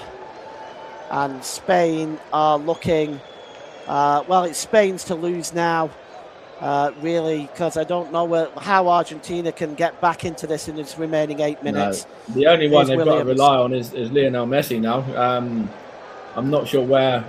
but even his magic, it's Spain are a team here and Argentina are relying on one man. No. Inside the centre circle, it's picked up here by the number 18 for Spain, Zubamendi. Zubamendi plays the ball forward, looking for Williams. Williams under the challenge of Senesi. Back heel by Williams. That almost paid off. That was a nice bit of play, but the official spotted an offside. And it's going to be a free kick. And Emiliano Martinez, it can't be any delays now. He has to get the ball downfield. 744 passes completed by Spain in this game, compared to Argentina's 324. And I think the Argentinian fans have seen enough. Some of them are leaving as well now on this stand just below us. And the ball is played forward and he's away. Real chance now. It's Torres. Opportunity for his second. And Spain are going to win the World Cup. No. The offside flag comes up. And that was an opportunity for Spain to grab their second. Well, that's a tight ball, that one on Fernando Torres. Yeah. On that Ferran Torres, I should say. It'll be looked at by VAR. Well, no, it's not even going to be looked at by VAR. Well, why should it? Here's Messi. And here is Molina. And it's cleared away, but that was nearly 2-0 for Spain. And what an opportunity. Paredes was brought down, and he's having something to say about it. He's back up on his feet. He's going to take the free kick. Argentina have 6 minutes plus stoppage time to get back into this game. And I said Fernando Torres there, not Ferran Torres, but it was finished a bit like Fernando Torres, to be honest. Cross coming in, and it's headed away. And it's just going to be knocked back to Martinez, chasing this one down. Morena. And here come Argentina looking for an equaliser, looking for something. Here's Messi. He's got Simeone ahead of him. And Messi beats Pedri very easily there. Messi gets a cross in, but it's too low. And headed behind there by Eric Garcia. And it's going to be a corner for Argentina. And Messi needs to deliver something magical now. The ball is out to the edge of the area. Messi crosses one in towards the back post, and it just lands on top of the net. Uno Simeone, well, he was just tracking back on that one, making sure it went over the crossbar. In the end, it never troubled the Spanish number one. No, he had to as well, though, because it was dipping. It took a little bit of a dip too late, but it's at least something from Argentina there. Well, does that class as the shot? I don't know. I don't think so. I think that was a cross. Just give it to them as a shot. It's their first one they've had. Well, if we're being generous, maybe. Martinez clears the ball downfield, and it's won there by Zubamendi. It's cleared forward, and it's here goes Nico Williams. He's looking to get away here. Oh, that's a brilliant turn by Williams. He's in the penalty area. Oh, he was caught between the pass and the shot, and in the end, neither worked for him. In the end, it looked like he passed to himself, 1 foot to the other. He did. Yeah, he did. And, well, that broke up for Spain. Argentina coming forward now. And it's Messi. And the cross there by the number 5 for Argentina. He gets the ball out wide. Paredes coming back. The shot from Messi is blocked. Oh, and that Morena takes that full in the face from Messi, and that looks very painful. And that is not one I would have liked to have faced. No, absolutely not. It's good defending from Mikel Merino, though. Throwing his body in the face of danger there for his country, and just showing that he wants to win at all costs. You have a sore face in the morning, that's for sure. I'm not sure he knew much about it, to be honest with you. It was so close to him. I'm not sure he knew much about it. But he's... Absolutely, yeah. He might have to take a few ibuprofens or paracetamols after this game. Yeah, that was a Heck of a strike. Daniel says, let's hope we don't get the same outcome as the other night. I still think that could happen. Look at how close that was. Look at how close that offside was. And you have to start to question. Yeah. Excuse me. Yeah, you have to start to question, though, don't you? What advantage does Torres have there? Yeah, he doesn't. I better not get too ragey with VAR. My blood pressure is very high. Yeah. That's why you've decided to step away from the Premier League, isn't it, for this season on the channel? You're going to do a few different leagues and different nations, because VAR, it can get your blood boiling for sure. Oh, it does. And yeah, that's one of the reasons I'm not going to be covering some of the Premier League games. I'm going to be covering some of the Championship games, so I don't have to watch this nonsense week in and week out. It seems to be an every week thing. Anyway, we're going to have a drop ball now. And Paredes, I don't know if the referee's just going to hand the ball back to Paredes, which I think is probably what he's going to do. Yes, gives the ball back to Paredes. Argentina had possession at the time. Messi's shot was crashed against poor Mikel Marina. That ball goes out of play. Took a deflection off Lamine Yamal. It's going to be a throw-in as we are going towards the last minute of extra time. And Emiliano Martinez clears the ball downfield. It's headed on. Laid off to Messi. Messi tries to play the ball through to Simeone, but it's not the best ball by Messi this time. It's cleared away. Now then, here's Williams. Oh, it rolls off Williams and goes.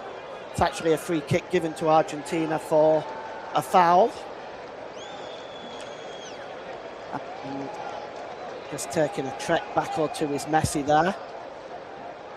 And there is one of the Argentinian players who's crossed the line. Not the Argentinian players, one of the Argentinian back staff who's crossed onto the field. That should be a yellow card. The assistant on this near side gets him off.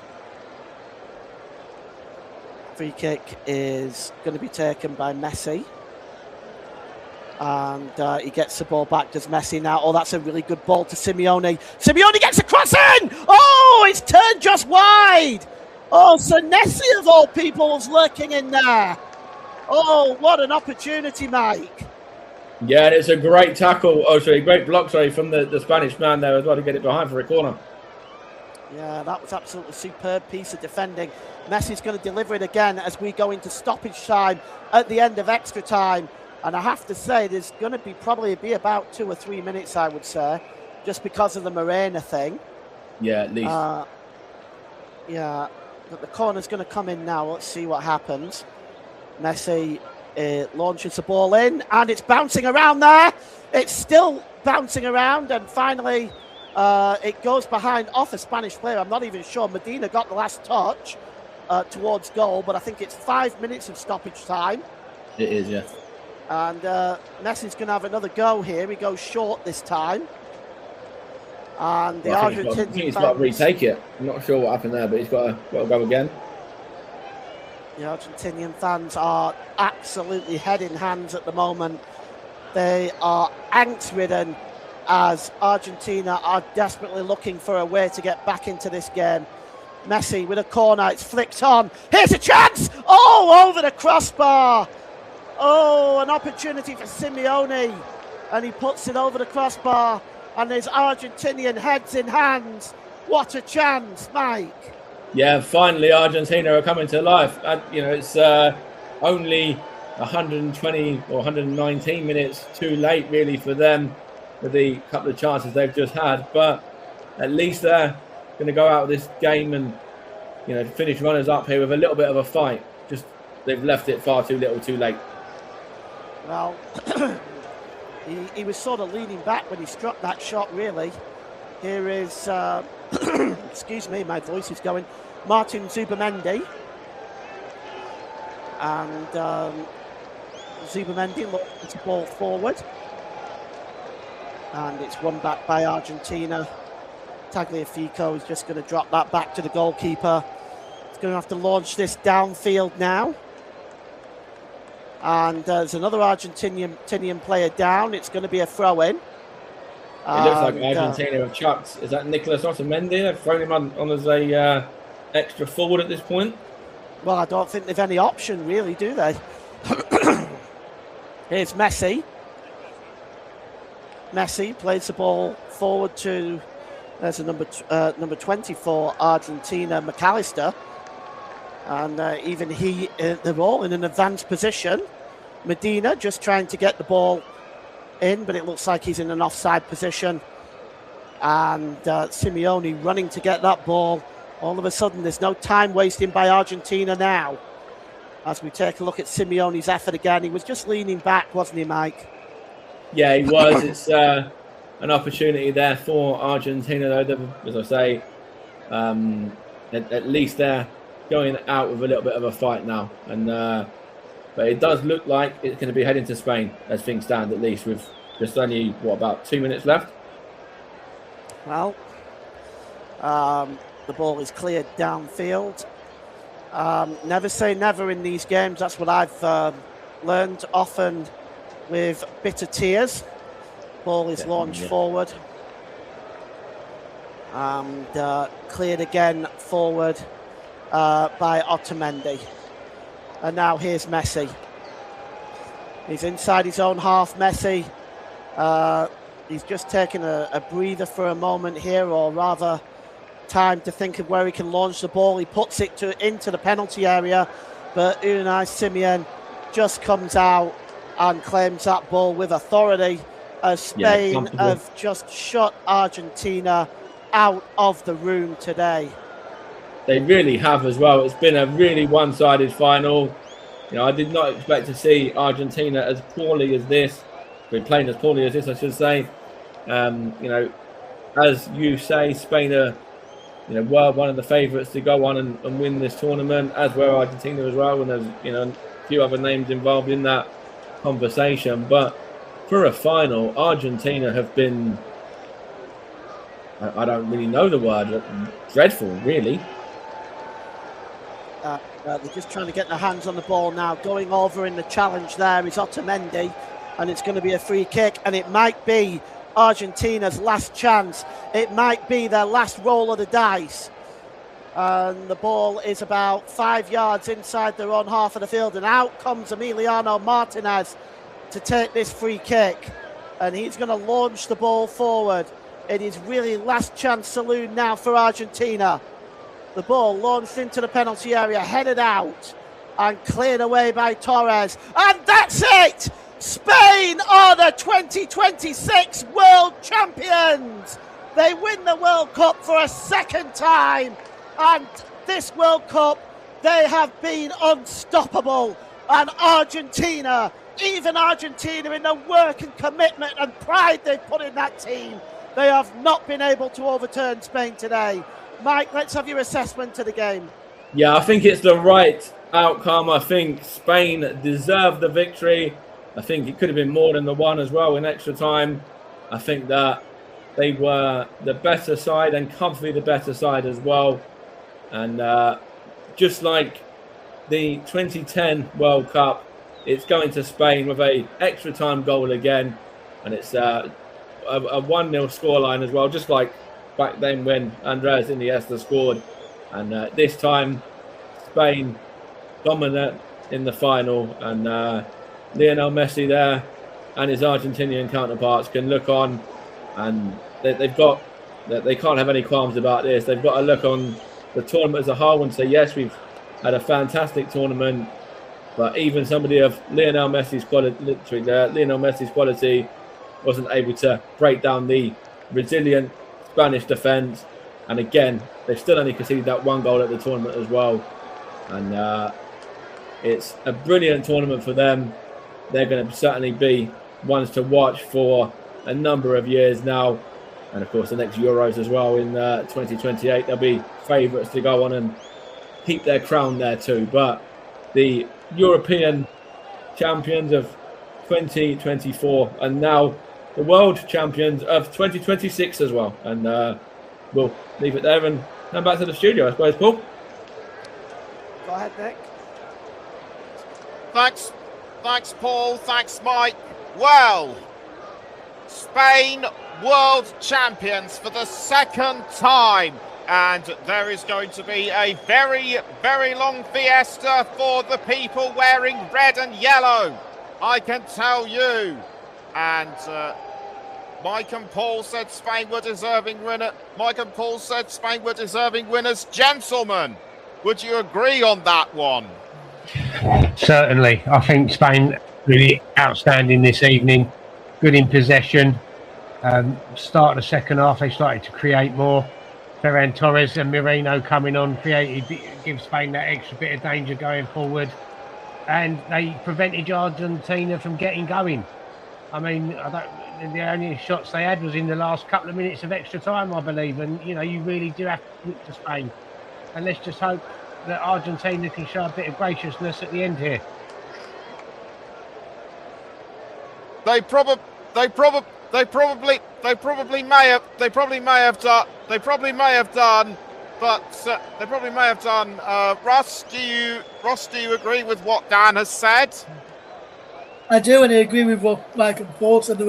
They were deserving winners today. You could see the Argentinians' game plan from minute one, just to try and get through to extra time, and then when they got into extra time, it was like, we're going to try and get into penalties, and that's not a way to play a game of football, especially of this magnitude. And after the way they played against England and the way they come back against England to win, and the celebrations and performance there, I think Argentina, I don't know what anybody else thinks, and I'll get you to ask them, Nick, in a moment. I don't know whether Argentina use up all their energy and all their might and all their performances at the full time in the England game on Wednesday night. And I've just seen an incident which I'm not sure if Mike and Paul picked up on the final whistle.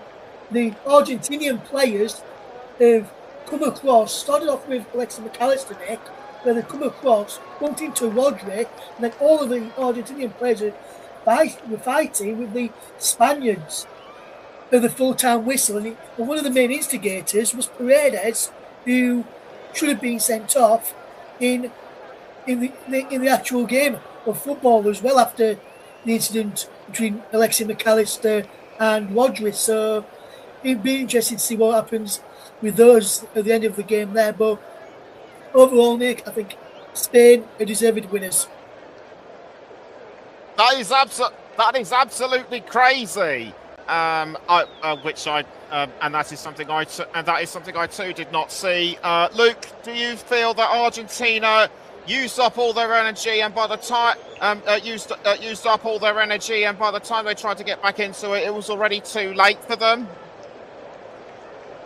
I don't know whether it's a matter of using up too much energy in the previous game. I think that when Enzo Fernandez got sent off, their game plans went out the window.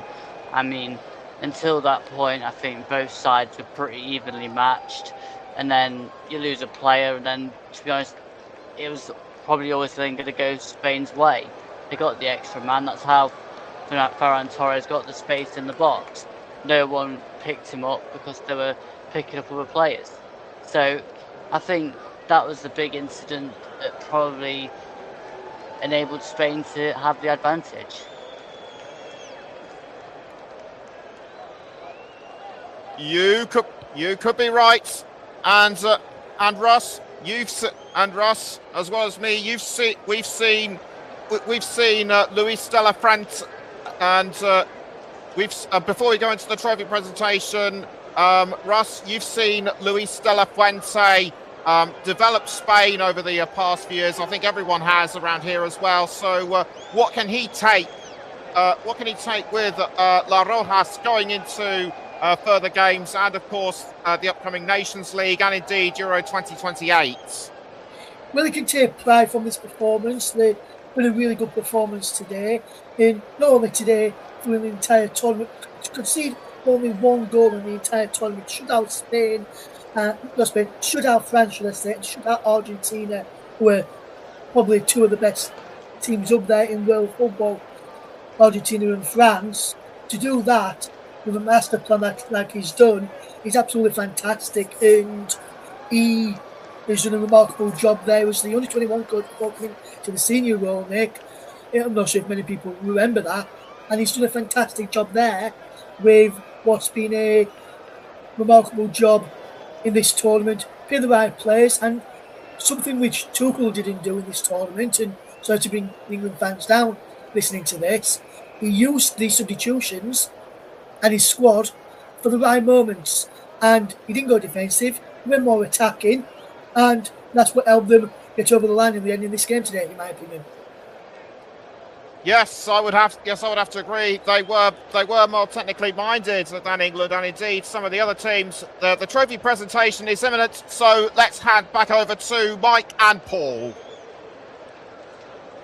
Thank you, Nick, and welcome back. The trophy presentation, just a difference in this World Cup to add to more of the nonsense that's been going on. Medals will not be given. Rings will be given instead in this competition. And Mike, is that just a long line of absolute carry on in this World Cup? Yeah, absolutely. I couldn't say it any differently myself. It's just why change something that's worked for so long? You know, we've had this World Cup all the way back from 1930 to present day. You know, just keep it as it is. I don't understand why all this hoo-ha's going on around it. Well, Media Radio Jingles and Gaming says legendary commentary, guys. What a game of football that was. Thank you very much. And also mentioned congrats to Spain as well. Pleased that they won tonight as an England fan. JB says Spain played football, or Argentina only used force. Going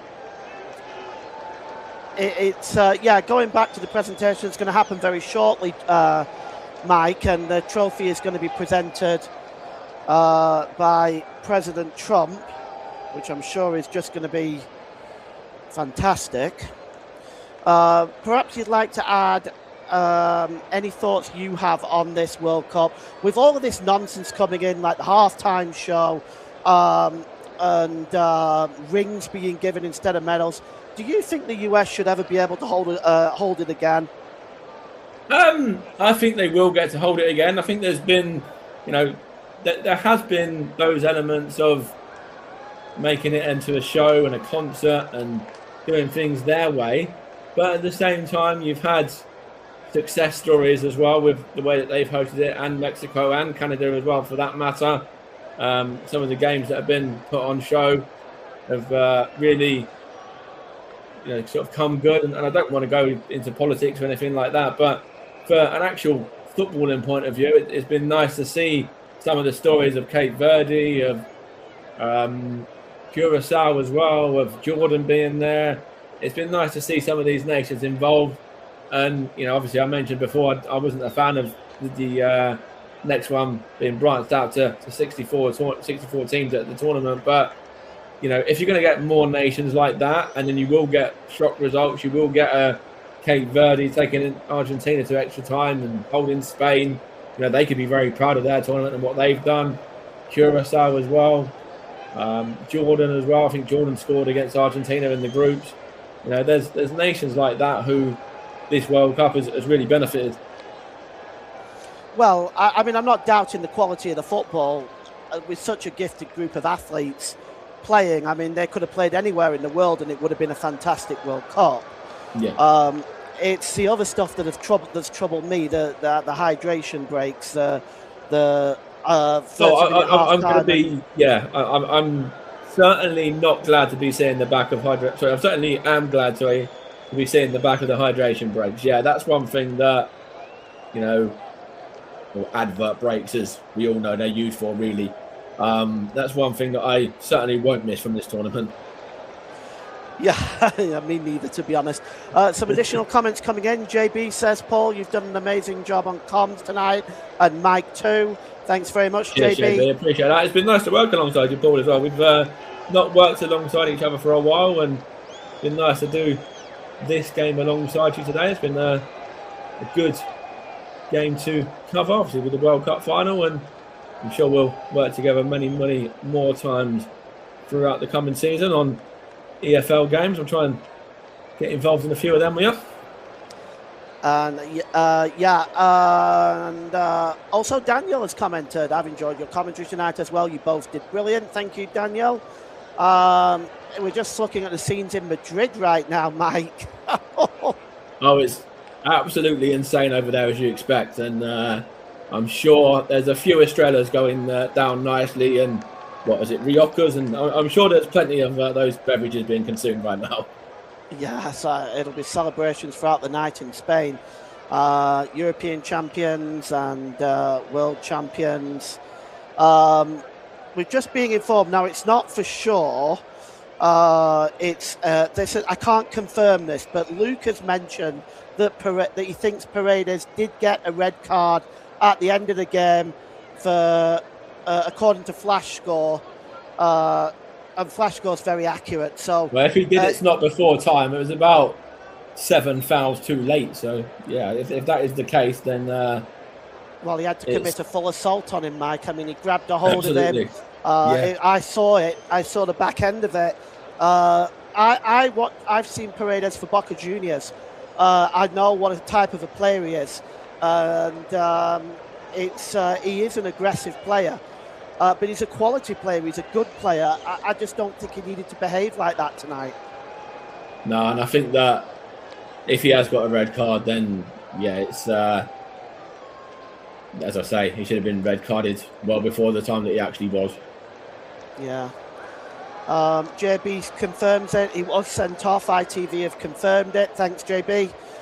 And well, Lamine Yamal, his first World Cup at 19 years of age. What do you think about that? Yeah, fantastic, isn't it? 19 years old. I remember just about what I was doing at 19, and it certainly wasn't playing on the world stage, that's for sure, or anything close to that. Yeah, that's a fantastic achievement for Spain, a fantastic achievement for Lamine Yamal, who is an incredible talent. We're just waiting for the Spanish team to, I don't know if they get rings or they get medals, but they're going to go up and retrieve whatever runners-up prize they actually get. Nothing surprises me anymore. Personally, I don't think the US should ever be able to hold a World Cup again for the next 300 years until they start to learn what football is about. And it's not about rings. It's not about... Yeah, and half-time concerts and whatever else is involved. Yeah, I get your hydration breaks and...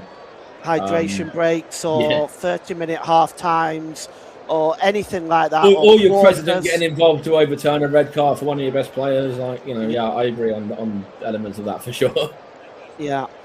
But there's Ferran Torres just being interviewed by the TV, Spanish TV, I think. But he has been immense since he come on as Torres. And it was a wonderful strike, wasn't it, to win the game? Yeah, it was. It was a beautifully struck effort from Ferran Torres.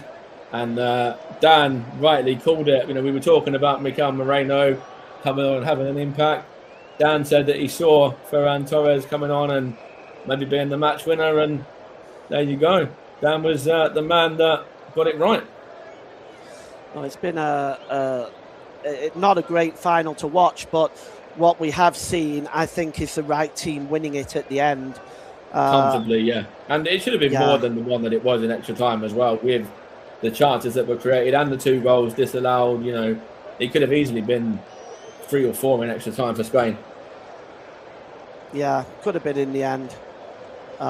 It was. I mean, obviously, Buenos Aires now will be different, and I think it'll be different than it was the other night. There'll be a lot of people that are feeling what England are feeling right now. Yeah. It's, to be honest with you, it's never easy to lose a final. I remember when Germany lost in 2002, and I'm not ashamed to say it, I cried. I remember when Germany got to the semi-final in 2006, I was convinced they were going to win it. And they lost in the semi-finals, and once again, I'm not afraid to tell you I cried. It's the same with England as well. You know, England getting to the final when we lost the Euros to Spain. We lost that 1-2-1. I was emotional that day, to be honest. When we got to the World Cup semi-finals, including this one, there's one where, it's football's a brutal game sometimes. We've had highs and we've had lows, and a mixture of everything this season, with Arsenal winning the league and whatnot as well. I think it's been a crazy season, and I think we're all going to enjoy about a month or so's break. I think we've earned it as well. Yeah, it's been it's certainly been a up and down tournament. You can see the Argentinian fans there in the crowd that are struggling to maintain the situation. Paredes there with his shirt over his head. Daniel says agree, he definitely deserved to be sent off after what he's done there. They shouldn't really allow that behaviour of football. No. Again, I agree. I wonder whether we'll get a suspension or anything for that. Obviously, because it was after the game, they'll definitely look into it, won't they? Whether they'll because obviously Fernandez will be banned from a game at some stage, but I'm pretty sure that Paredes will probably be getting some repercussions of this as well. Yeah, it's. I would say it looks upon. It probably is going to face a suspension, but Argentina, whether it will affect is performing in the Copa America in 2028, that is a possibility. I mean, he'll go back to Boca Juniors. He won't be suspended from the domestic league. But I mean, in Argentina, they do play a physical game.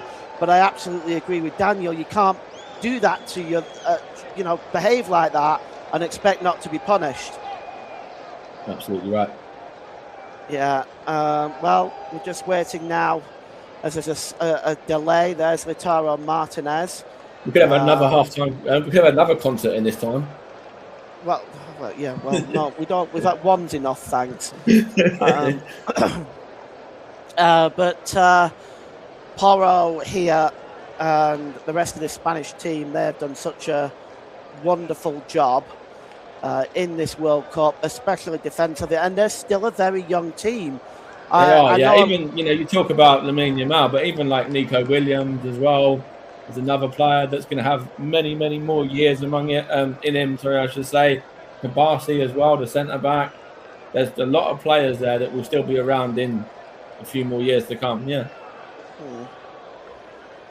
Well, we're just waiting for the officials to finally get this whole thing set up. There's quite a delay. I think the officials actually, you have to talk about them a little bit. I think that they had a relatively decent game, in all fairness. I know obviously the red card may be a little bit questionable when you look back on it, the second yellow for Enzo Fernandez, but in terms of the overall game, I don't think they did too badly, and I think that's that's probably the best kind of a compliment that you can give at the moment, that the officials weren't awful. I don't think they were completely making it all about themselves. They made some mistakes, but they weren't awful compared to what I have seen in this competition. That's what I'm saying. That's what I mean. Yeah. But Argentina now just lining up to receive their runners-up medals. I think it's going to be medals, but we'll see.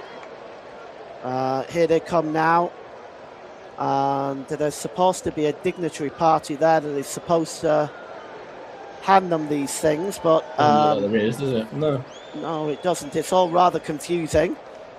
The Argentinians looking slightly bemused themselves.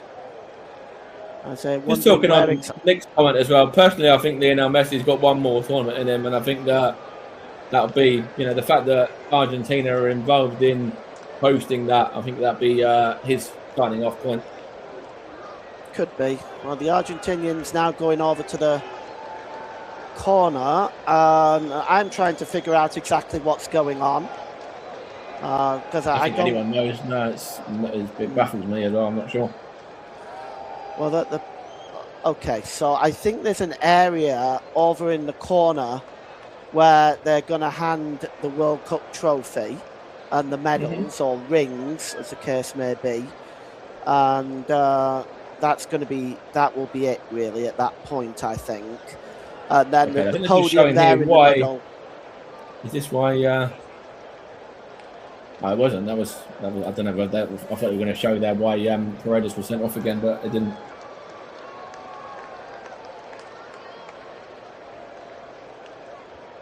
Okay, well, the Argentinians now are heading back this way, and they look very, very confused. They're over with their fans at the minute, and probably family and stuff like that as well. But this is more of a kerfuffle again. Like, just get on with it now at this point. I know. I don't think they're organised at all. Let's look at some of the comments in the comment section. Daniel said it's been more of a concert ceremony than a football match. He has also included it's been a good tournament, this World Cup as a whole. I've enjoyed watching some of the matches. Yeah, I think these athletes that have been doing this they've put on quite a show in this World Cup. These incredibly gifted, talented athletes. So we're now seeing Argentina move towards somewhere I have no idea what is going on. But you've got to talk about, obviously, Kylian Mbappe. He's got the golden boot now. Lionel Messi didn't have any impact in this game, so Mbappe is going to be getting an award here as well. Obviously, we spoke about Unai Simon a little bit earlier on. He'll be getting the Golden Glove award.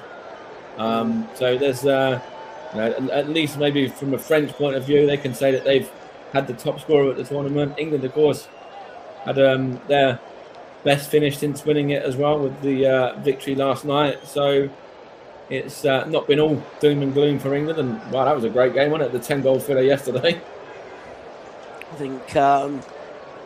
I think both sides just wanted to put on a show yesterday, didn't they?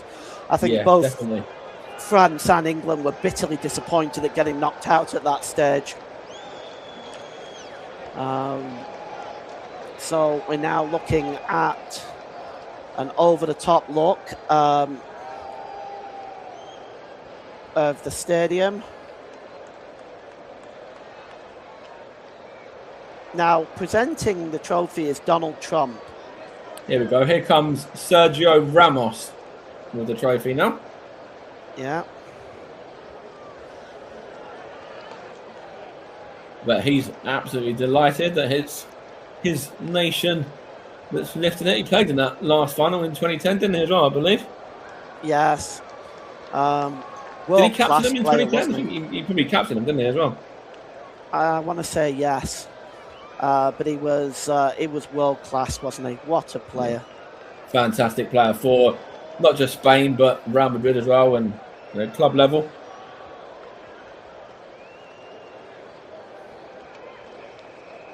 It's a beautiful trophy. Wouldn't mind that on the mantelpiece. Well, it's about 18 inches long and solid gold, and it means that Spain are the world champions. And here we go. He's finally showed up. As he is often late for press conferences and States of the Union addresses and just about everything else. He's making his way now to the podium to present the World Cup trophy to the winning captain, Rodri. It's a bit of a strange look there. That's obviously the FIFA president walking out in his suit, but just he's got some trainers on alongside his suit there, so maybe it's a little bit of. What is he wearing?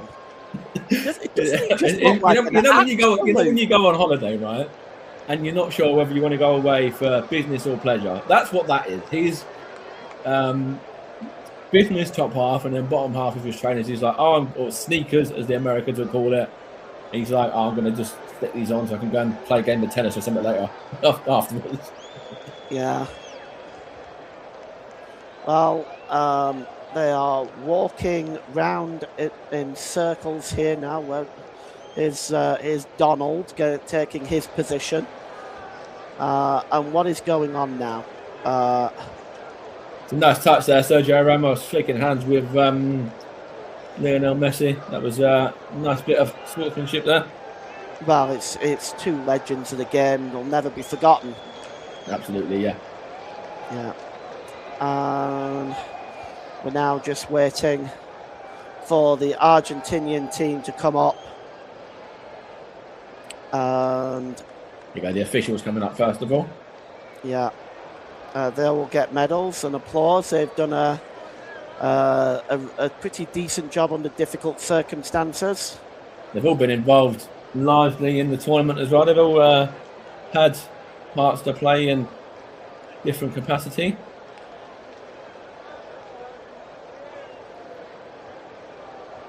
And the medals are going to be handed out to the officials. Well, comment there from Charles. He's tucking in a little song there. Don't cry for me, Argentina. Madonna les trajo mala suerte a los argentinos. Es via Bruya practica la caballa, whatever that means. I don't speak Spanish. I'm trying to learn Spanish, but I've not learned I tried to learn it enough for a yet. bit as well, yeah. Yeah, I've not learned enough yet that I could decode that. No, but here is the officials receiving their picture. Nice big medals. They are nice, yeah. I bet they weigh a bit. So next up Argentina is the next up is going to be Argentina, as they'll usually walk between the winners, and the winners will sportingly applaud. Although, given what's gone on after the game, I don't know whether they will. It looks like they are going to. As the manager there just shakes hands with a few of his players. Yeah, well, they can be very proud of their performance in this competition. I mean, they've been untouchable, really. There we go. Kabasi's going up for an award there. I'm not sure if that's some sort of his contribution to something with the defence, maybe. Although he's now going to the back of the line. I don't know what that's all about. Yeah, I think they have them in. I don't know whether they have a particular line. No, he's running through here. Yeah, so he's going up for an award. I don't know what this award's for. Young Player Award, okay. Yes, probably. It's probably going to be the Young Player Award, yeah. He's had a really good tournament. I was actually close to giving him my player of the match as well from a Spanish persuasion. He was in my thinking and in my conversation. Well, he was very good going forward today, wasn't he? He had his defensive duties, but he was very good going forward, trying to create opportunities for Spain. And yes, he wins a Young Player Award. Yeah, deservedly so as well. I think he's going to be a fantastic player for Spain for years to come. Yeah. Pau Kabasi, FIFA Young Player of the Award. And he is going to be in demand this summer, I suspect. Here comes the goalie as well now to get his Golden Glove Award as well. Yeah. Taken away from his opposite number, Emiliano Martinez. Yes.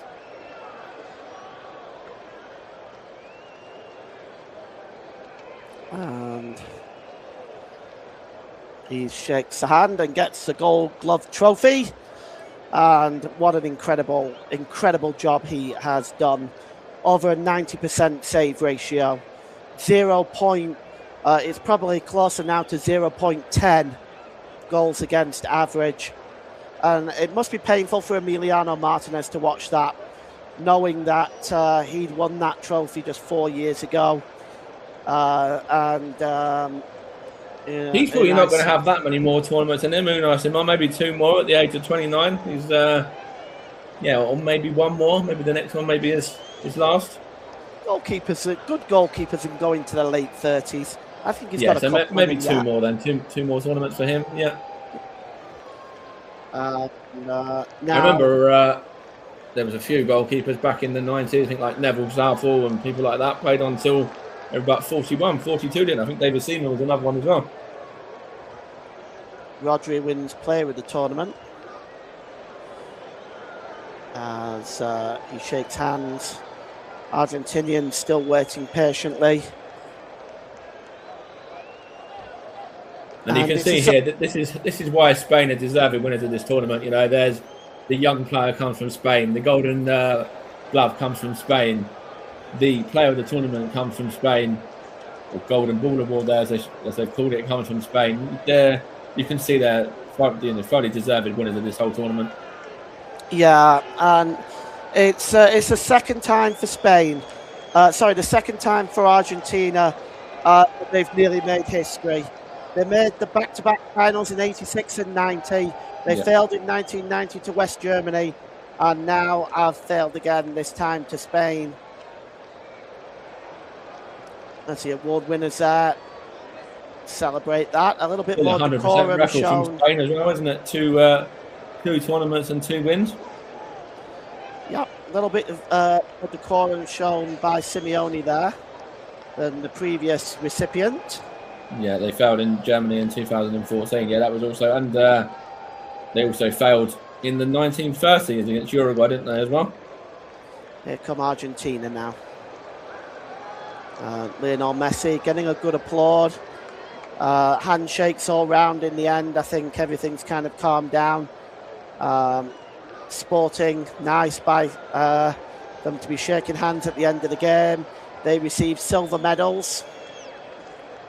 As often in off times past, you'll see players taking those medals off when they get off the podium. But I think Argentina have worked and fought with pride throughout this tournament and done incredibly well to get where they are right now.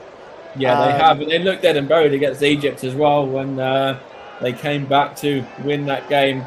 They looked like they could have thrown it away against Cape Verde as well, but came out on top. England as well.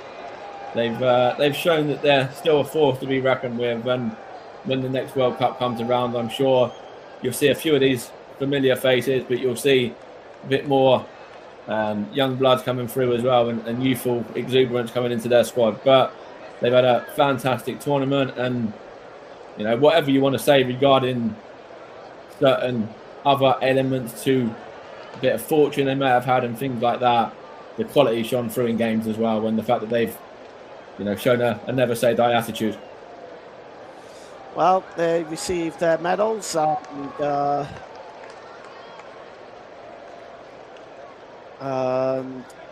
it is now Messi there is starting to feel it there. You can see he's in tears, isn't he? Yeah. Yeah, it's a shame. It's a shame. I mean, for him, he's had the achievements and the value that he has given to this game.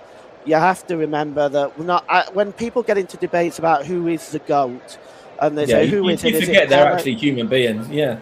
Is it Pele, or is it Maradona, or is it Ronaldo, or whoever? We all seem to forget that we are lucky enough to live in this generation to see a player like Messi.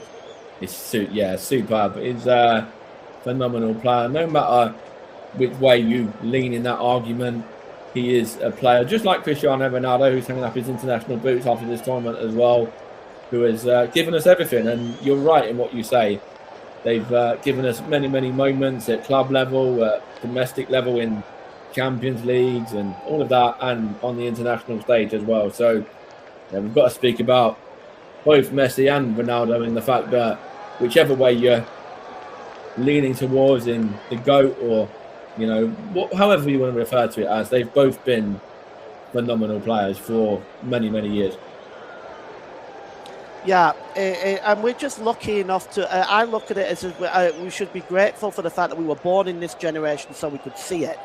And obviously, in my mind, we have a man there that has contributed more to football than most people have in their entire lives, let alone in just the career that he's had.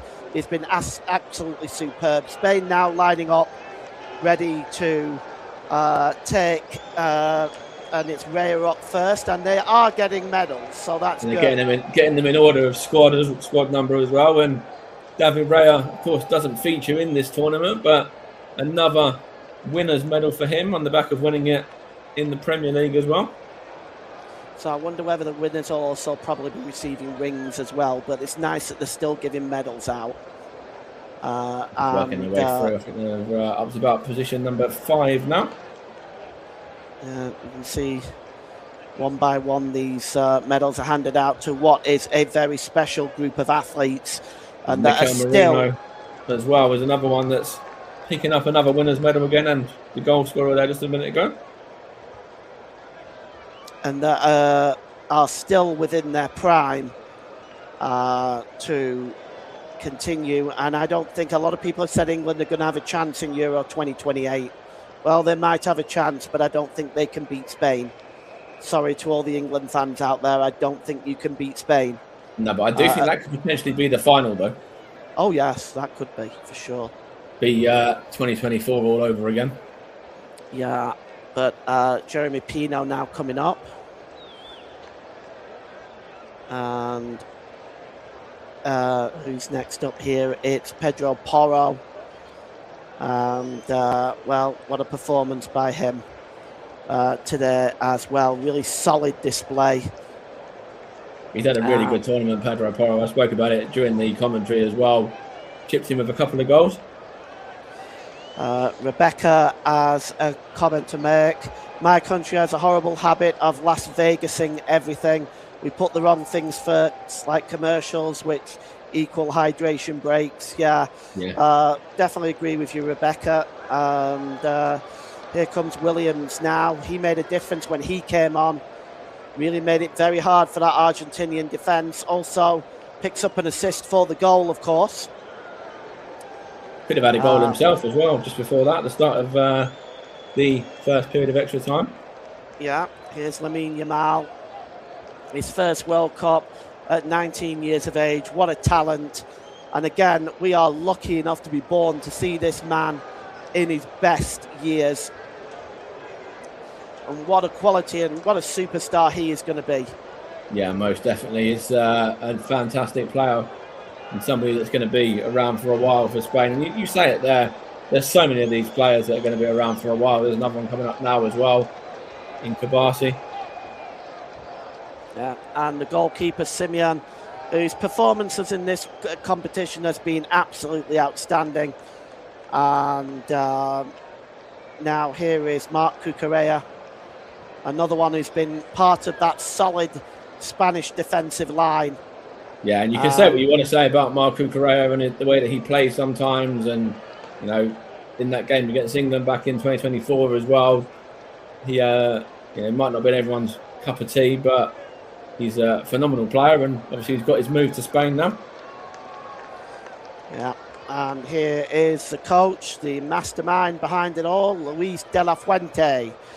And he has now won a Euros and a World Cup. So he is guaranteeing that he is probably going to be around for the next World Cup. Yeah. And it's he shakes hands with Donald Trump and Giovanni Infantino. And I wonder whether Donald Trump speaks Spanish. I bet he doesn't. And here now comes the captain, Rodrigo. Player of the tournament. Really the jewel in Manchester City's crown as well. He is an absolutely superb player. Former Ballon d'Or winner, of course. Yeah, and you've got to talk about the way that he's bounced back after that really nasty injury that he suffered a few years back as well. And to go on now and to lift the World Cup is a credit to him, and to, I suppose, the credit of the coaching staff and physio team and all at Man City as well for what they did. Well, here comes the trophy, and it's going to be Donald Trump, the President of the United States, that's going to present this trophy. Hopefully he'll stay off the podium this time. Highly unlikely knowing him. Yeah, highly unlikely. Presents a trophy to Rodri, the 2026 Spanish team are the world champions. And there he is, getting involved is Donald Trump. Get off the platform. He's actually being asked to leave now, and he won't go. But here it is, Spain are the world champions, and they celebrate in this moment. And I can tell you now that this will be celebrated right through the night in Spain, from coast to coast and shore to shore. Spain are world champions. And you do think that the fact that Donald Trump's on there does kind of take a little bit away from Spain there. I know that they are getting their moment now, but again, the president there of the US wants to get himself involved needlessly. Yeah. Applause by the Argentinians. Very sporting. As they pass the trophy around. And what a moment this is for the Spanish team. And I totally agree with something Daniel has said. A lot of these players, like you say, have still got a really big future ahead of them. They've got a good selection of young players.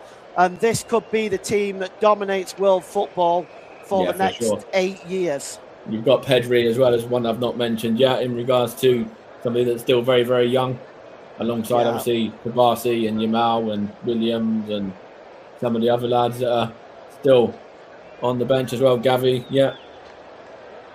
And Danny Olmo now there lifts that trophy up.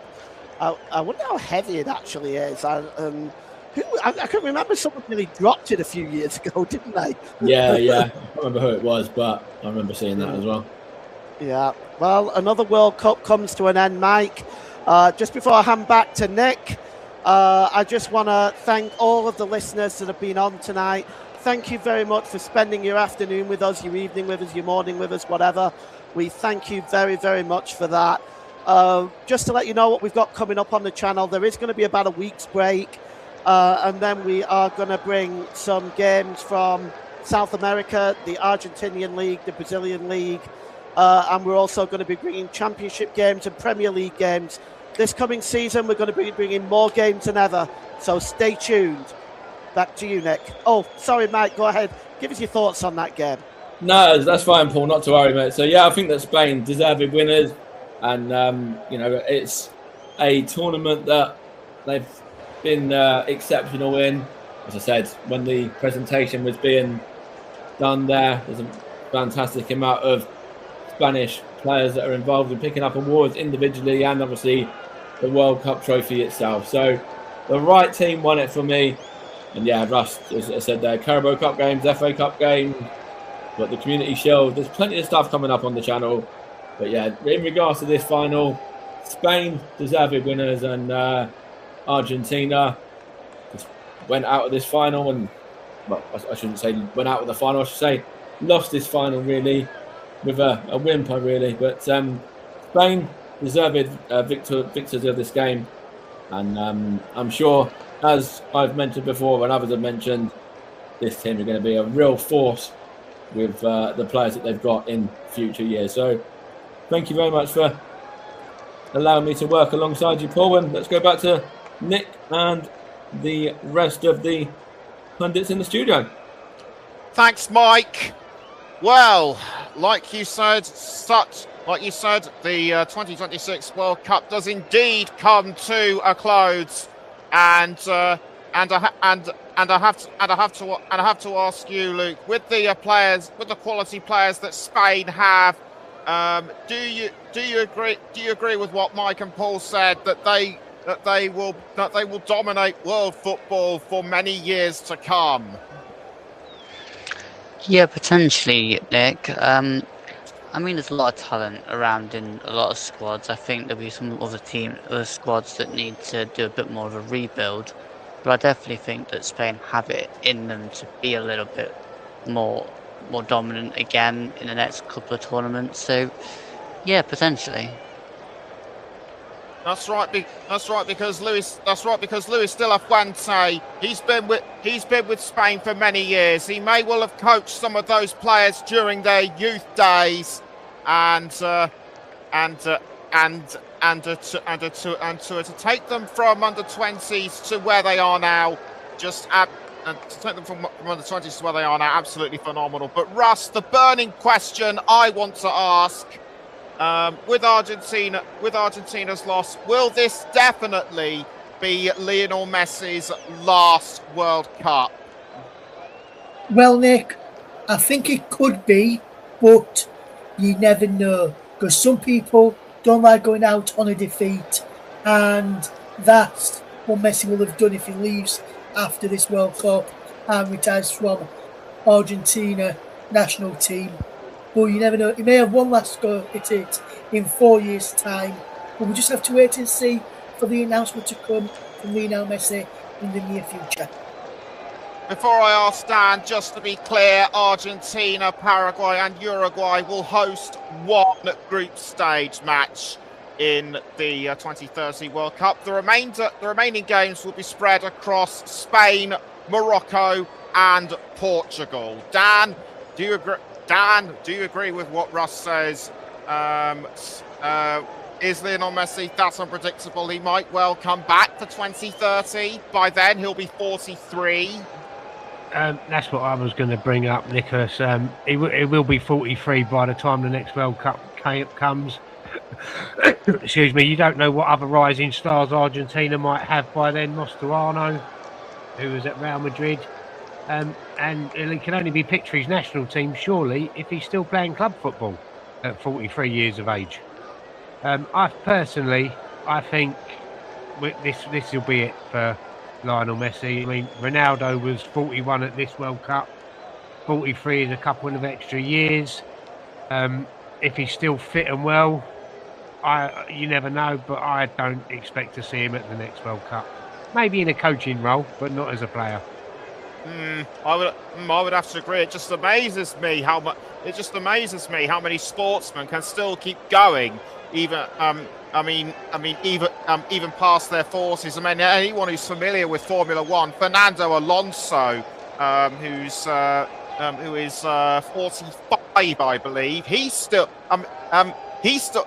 going round and round the circuits in his F1 car, but whether he'll be still around next year or not remains to be seen. But that's just going off the subject. I mean, Luke, do you honestly do you agree or disagree that that Messi's time to go has come? Yeah, I think that's it now for Messi. Okay. I think what you've also got to take into consideration is how the game will evolve over the next 4 years as well. That's right, because we could well be seeing. That's right, because of the if the rumours are to be believed of 64 teams, then that may well put extra strain on players and staff and things like that. But we're a long way from that yet. So before we go, can I just ask everyone's final thoughts, starting with Russ? How has the tournament been as a whole? I think it's been a good tournament, Nick. The football that we've seen has been brilliant. Some of the officiating has been, let's just say, inconsistent.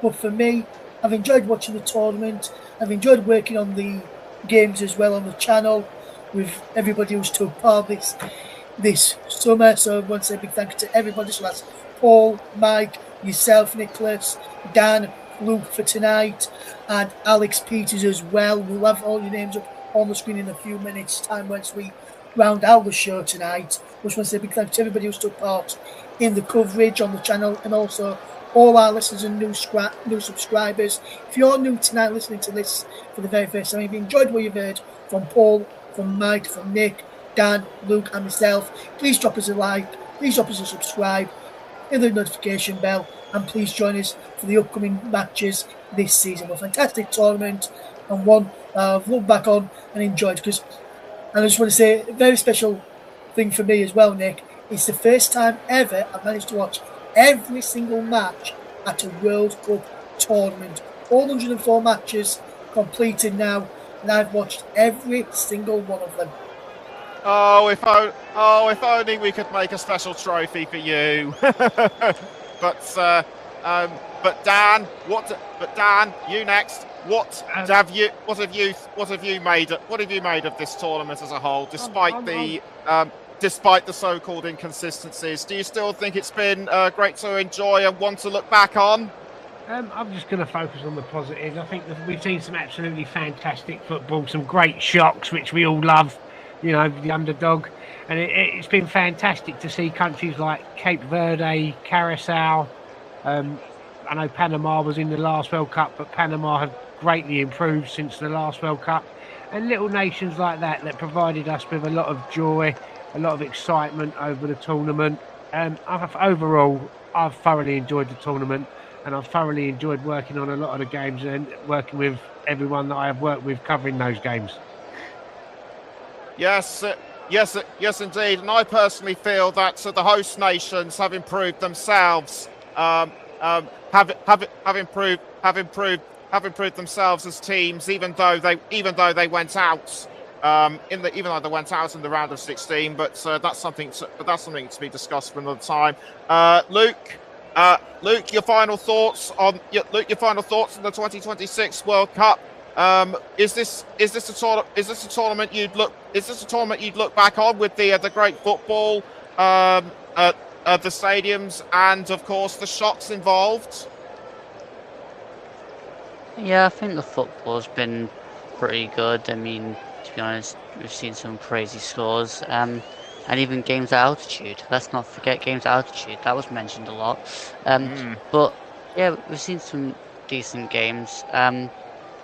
I think, to be honest, it was a little bit chaotic at times as well, though, wasn't it? But yeah, I think that you'll look back on a few of those games and think they were good games, and others that weren't. But you get that every World Cup, to be fair. Right, thanks, Luke. Last word to you, Russ. With so many teams causing so many shocks, not just Cape Verde, Curacao, but also DR Congo, the USA, Canada, Australia, and so on and so forth.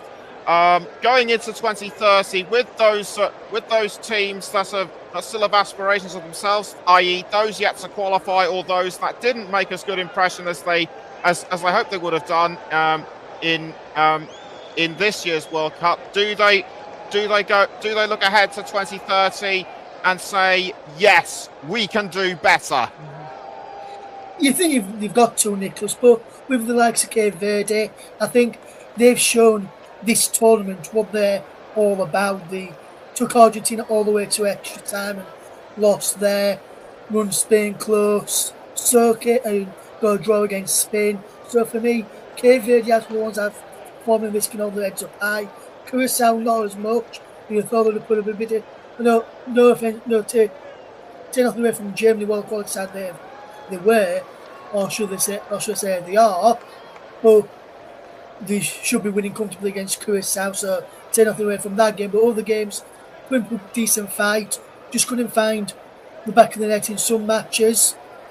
But the best ones out of those that you mentioned, Nick, I've got to say Cape Verde, they've performed magnificently well in this tournament and can go into the next one, if they qualify, that is, on the heads up high, thinking we can potentially go one better next time. So if we go up against Argentina again, they know what they need, again to extra time again, they'll know what they need to do in the next one, and maybe in the next one, Messi may not be there, so that's one less player to worry about. But there are some good players coming through, like Simeone and Pereira, so maybe that could be where the sticky point could be for him in the next one if they come up against Argentina again. Well, Cape Verde can, and I think out of the ones you mentioned, Nick, can be the only ones who can leave their heads hold high on this tournament. All those are the nations that we've seen or are yet to see, and I'm just so excited about who could potentially qualify for the World Cup in 2030 and possibly beyond. But we're a long way from that yet. So that concludes our coverage of not just the World Cup final, but our coverage of the World Cup as a whole. Like Russ said, thanks must also go, as well as Paul and Mike for the commentary throughout the final. My thanks must also go to Russ, Dan, Alex, Peters, and of course Luke. Even though he joined for the final, but we do hope to hear more from these chats as we go forward into next season. We're going to have and Mike says thanks to you as well. It's a pleasure as always. as always to be part of it. But we now look ahead. To next season, and our first game should be, and our first match of the new season should be in around a couple of weeks. But we will let you know on our social media channels, platforms, I should say, as to when and where those matches will be. So for those of you who haven't, don't forget to like and subscribe by following our YouTube channel, and also you can follow us on X or Twitter at Commentary Live 1. We're also on TikTok and Instagram with the handle at Commentary Hub 92. Many thanks to all our listeners who have tuned in from across the world, and also our new subscribers. You help our channel grow, and we cannot thank you enough. And it's thanks to you that we look to bring you more matches in the new season, not just from England and Europe, but as Paul mentioned, from South America, particularly Argentina and Brazil. So that's all from us as Spain win their second World Cup, and their team and their sets of players are set to become the dominant force in years to come. So, from all of us on the Commentary Hub, good night.